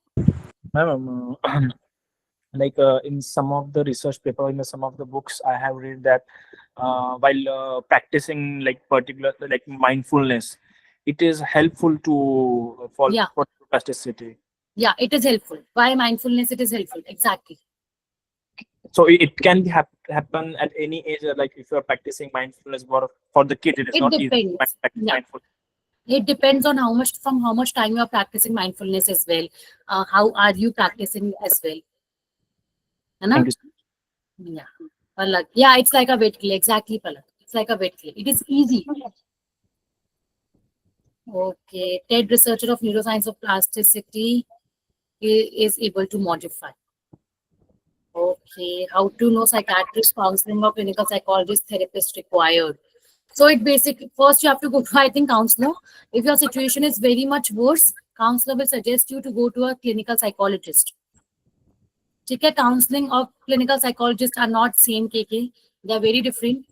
For counseling, you go when you don't have very intense emotional issues. For clinical psychologist, you go when you have very high emotional issues. Aliyo, will you please switch off your mic?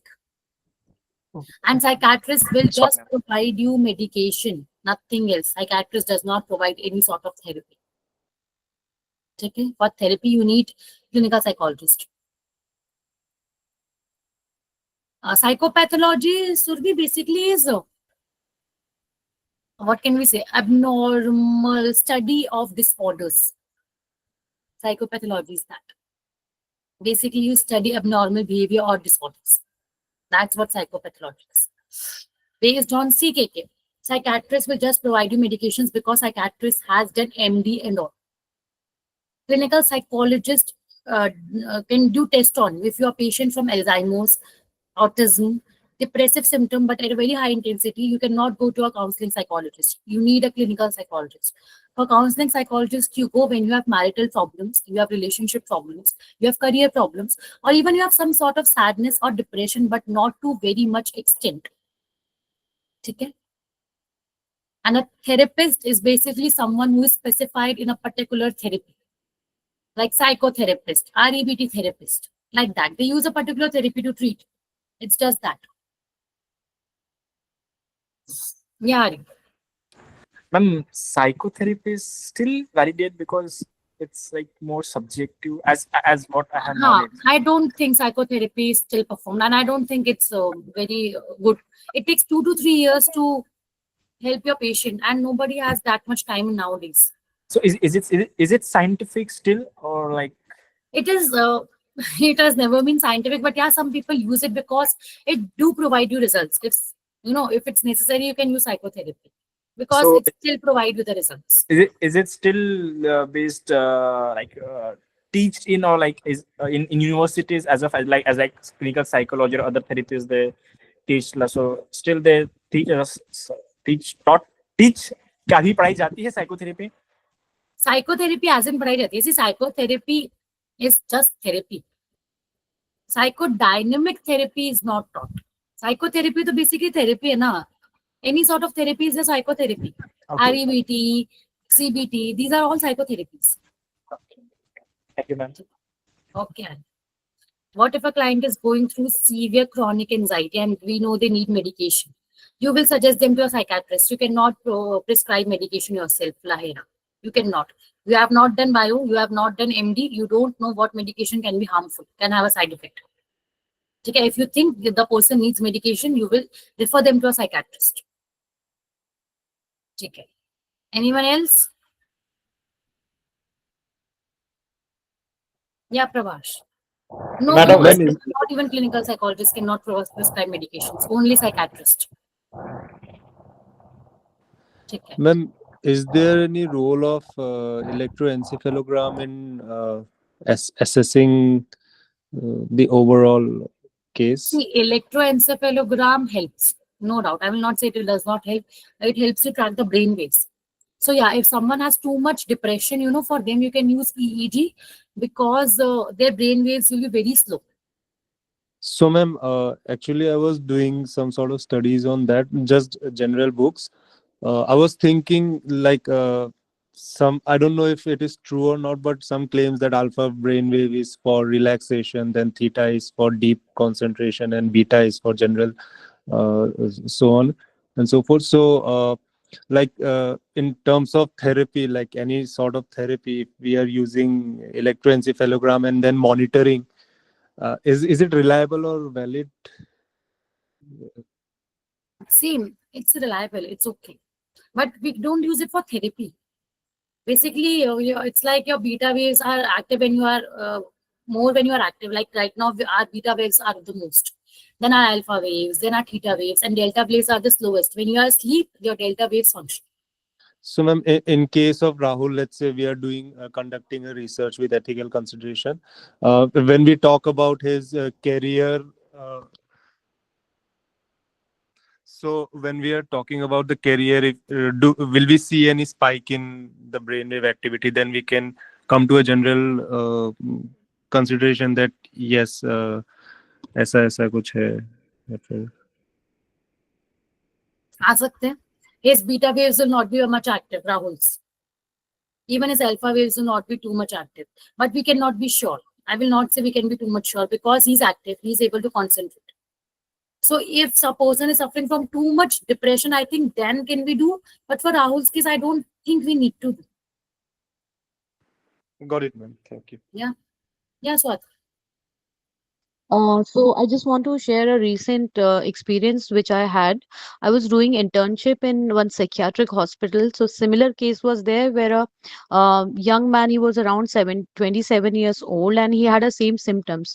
But like I was doing it under a psychiatric, so he told me that when the depression, after a certain time, they are being treated for depression. Okay, no, not on the medication, but as a counseling and therapy. But if the symptoms persist and there's no improvement in their condition, then they go for ECT, that is electrical shocks and all.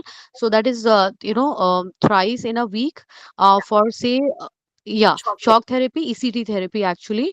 And after that they put them on a medication, a very low grade medication, not a higher medication, like low dose of medication. And eventually it could be like a period of like say 15 days, 20 days or month until they see improvement in a patient. And after that they reduce the ECT, like they reduce the ECT and also the medication. So in case of a severe depression where you can't see a patient is really recovering or matching up the pace what a therapist is providing or picking up the momento, like usually I refer cognitive restructuring therapy, because I had a similar case where I've done a counseling for a lady. And that was her second marriage, and she was having too much trouble like with the second marriage, and she was a divorce, like not a widow. So I use cognitive restructuring therapy for her, CBT basically. So I believe that CBT works very good in cases like this where you can really help them to change their lifestyle and their belief system as well, because most of it is a part of our conditioning and a family dynamics what influence our behavior when we are in a relationship, because we expect too much from a person, and it's like a difference between a real and a real life. So there expectations and you're performance anxiety where you are not able to satisfy a person sexually, financially, socially, emotionally, where the situation comes up like this, and like a person like who's going through divorce, he really feels frustrated and helpless. So like this is my view on this. Like the ECT is also given in a severe condition of a depression where a person is unable to recover fast or not showing any symptoms of recovery. Exactly. Thank you, Swat. But what is the intensity and the level of this case? This is medication required stage or simple some therapy, CBT or something required sufficient in this Rahul case? Rahul's case, we don't need medication. Therapy will work. So that intensity, how we have He's identified not that intensity? intense. He's able to concentrate. He's not suicidal. He's okay. So basing on his words and or any test. Yeah. Okay. What did you say in the last, KK? You just we are deciding this is medication not required. How we do have concluded basing on his words and experiences or any test conducted? His symptoms, KK, based on that, he's not suicidal. He's able to concentrate. He's not just staying in his bed all the time. He's going to work as well. Based on But those it seems symptoms, to we be, know. but it seems to be years together persist, no? He has persistent anxiety. Yeah, for anxiety, maybe he needs medication, but not for depression. And that too will be clarified after therapy sessions work. First, we don't want to give medications in the start. We want, if person gets improved by therapy, we want that because medications have side effects. Okay? So if after sometimes his symptoms will not improve with therapy, we'll provide medication as well. Okay, Yeah, he has goals as well. Exactly, Palak. He has insight as well that he has problems. Okay, Shruti, class time is over. I'll just take 5 minutes more. Mystic psychotherapy is okay. I was talking about psychodynamic therapy. All our therapies are psychotherapy. Psychologists are for temporary or acute disorder relief. Yeah, clinical psychologists are for temporary or acute disorder. Right. For severe disorder, you need clinical psychologist. Counseling psychologists are not prescribed. Counseling psychologists don't work. Okay. Third question. What are the potential implications of Rahul's dysregulation on his interpersonal relationships? We know he is not able to maintain friendship. With his sister also, his sister is also feeling overburdened and not able to talk. So Rahul may be worried that his sister is also feeling overwhelmed. Yeah. Family dynamics are not also good. Colleagues के साथ भी problems है. Occupational problems भी हो रही हैं उसको. Functioning में because he's feeling too much anxiety about all the deadlines he has to finish. Right? The neuroscience of emotions. Because of his emotions as well. And what therapeutic interventions? Yeah, that's more important. What therapies can you provide? Okay, I'll take your 5 minutes on that. What therapies can you provide? That's what the most important thing is. Check. CBT, like Swati mentioned, CBT is a very effective therapy to modify the thoughts. Exactly, yes. Dialectical behavior therapy can also be used to regulate his emotions. I know it was made for borderline personality, but it can be used for depression because it helps in emotional regulation. It encourages a person's ability to tolerate distress, interpersonal effectiveness, and mindfulness as well. Mindfulness, meditation as well. Even mindfulness-based interventions, the person gets self-awareness, body scans can be used, telling the person to scan your whole body and tell me where you are feeling pain and helping the person to relax that pain. Deep breathing. Other than that, we can use neurofeedback and biofeedback as well if we have a monitor to see. Okay, and provide the person real-time feedback. So what happens in neurofeedback? There's a monitor. You attach some electrodes to the person's no. Either you like some have some electrodes in the person's brain or you have them pointed in the fingers as tips. And basically what the emotions they are feeling is on the machine. They can see they are getting anxious. And then tell them that see you are getting anxious and try to regulate it. And then they can deep breathe and relax and then they can see that their anxiety is getting lower. Okay? So it basically helps that person can themselves see कि उनके कौन से emotions heightened and कौन से नहीं. And then वो basically खुद उनको heighten कर सकते हैं. जैसे basically they will get to know that उसकी amygdala की activity ज़्यादा है, तो we will tell them don't fear, don't get angry, calm your nerves down. So amygdala's activity will eventually reduce. And they can see it for themselves. So it provides a real-time feedback. Person gets okay, it's happening. The thing I am doing is happening. Okay, medication management, depending on the severity, like we told you, medications can be given depending on the severity. We are not sure. Yeah, Swati. Narrative therapy, storytelling, it can work, but I think it will be too long. It will be too long procedure. Mindfulness is like NLP therapy, not like NLP. It's a bit different.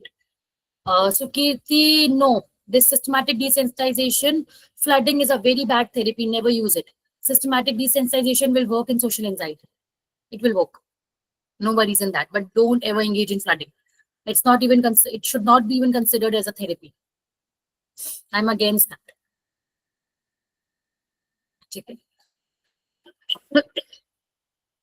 So if you want to speak something, you can speak. Or was it by chance?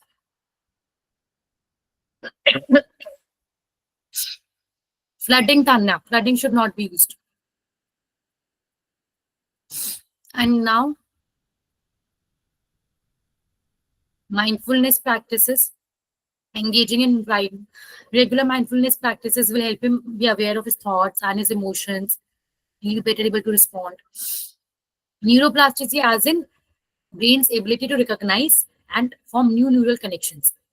So with mindfulness, like who mentioned? I forgot the name. The person which mentioned that mindfulness से neuroplastic changes हो सकते. But if mindfulness is performed consistently and in an effective way. किसने hand raise किया है? Yeah, Aryo. sorry, ma'am, but what problem? Like, what is the name of problem that Rahul is facing? Like, He has depression and anxiety. depression and anxiety. So, like, it's a severe or like minor? Or what? It's not very severe. It's not even minor, but it's not that much severe as well. Thank you. We don't need medication. I will not suggest medications. So, on what basis, ma'am, we concluded that he has a like See, meditation? he has insight. First of all, he has insight that he has problems. That's the main condition. He understands he has a problem. Okay. Other than that, he is able to he's having difficulty on concentrating and all, but he's still going to his work. It's not that he's just lying on his bed. He does not have any suicidal ideation. He's not harming himself. That are the basic.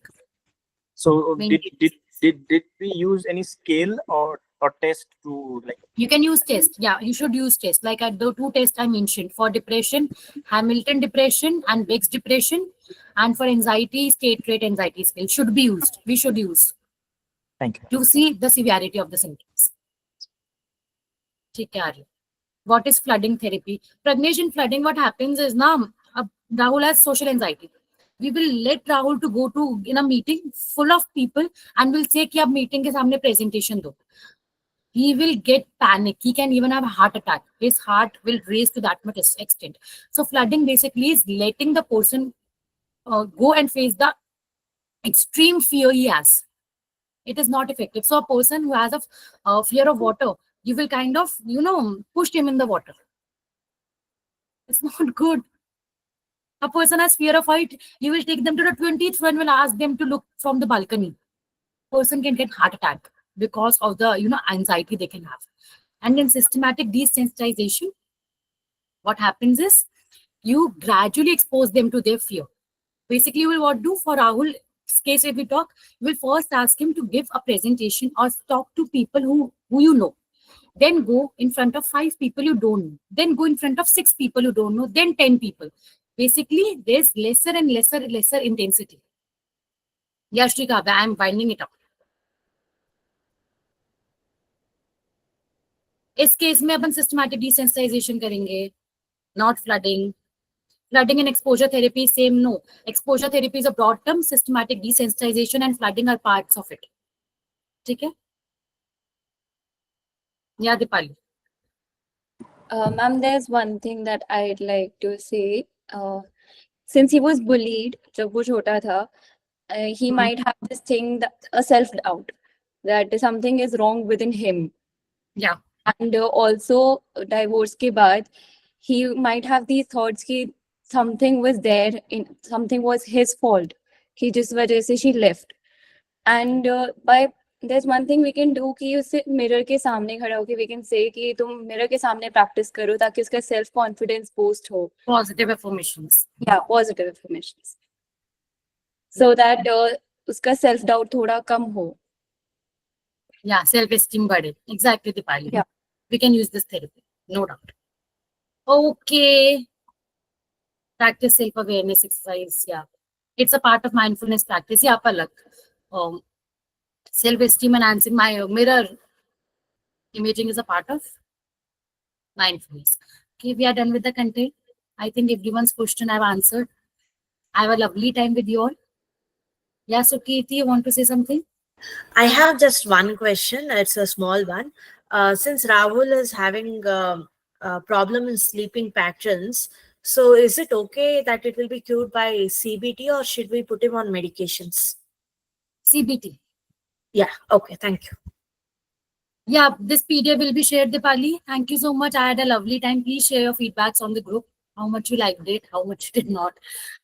Thank you so much. I hope I was able to answer everyone's questions.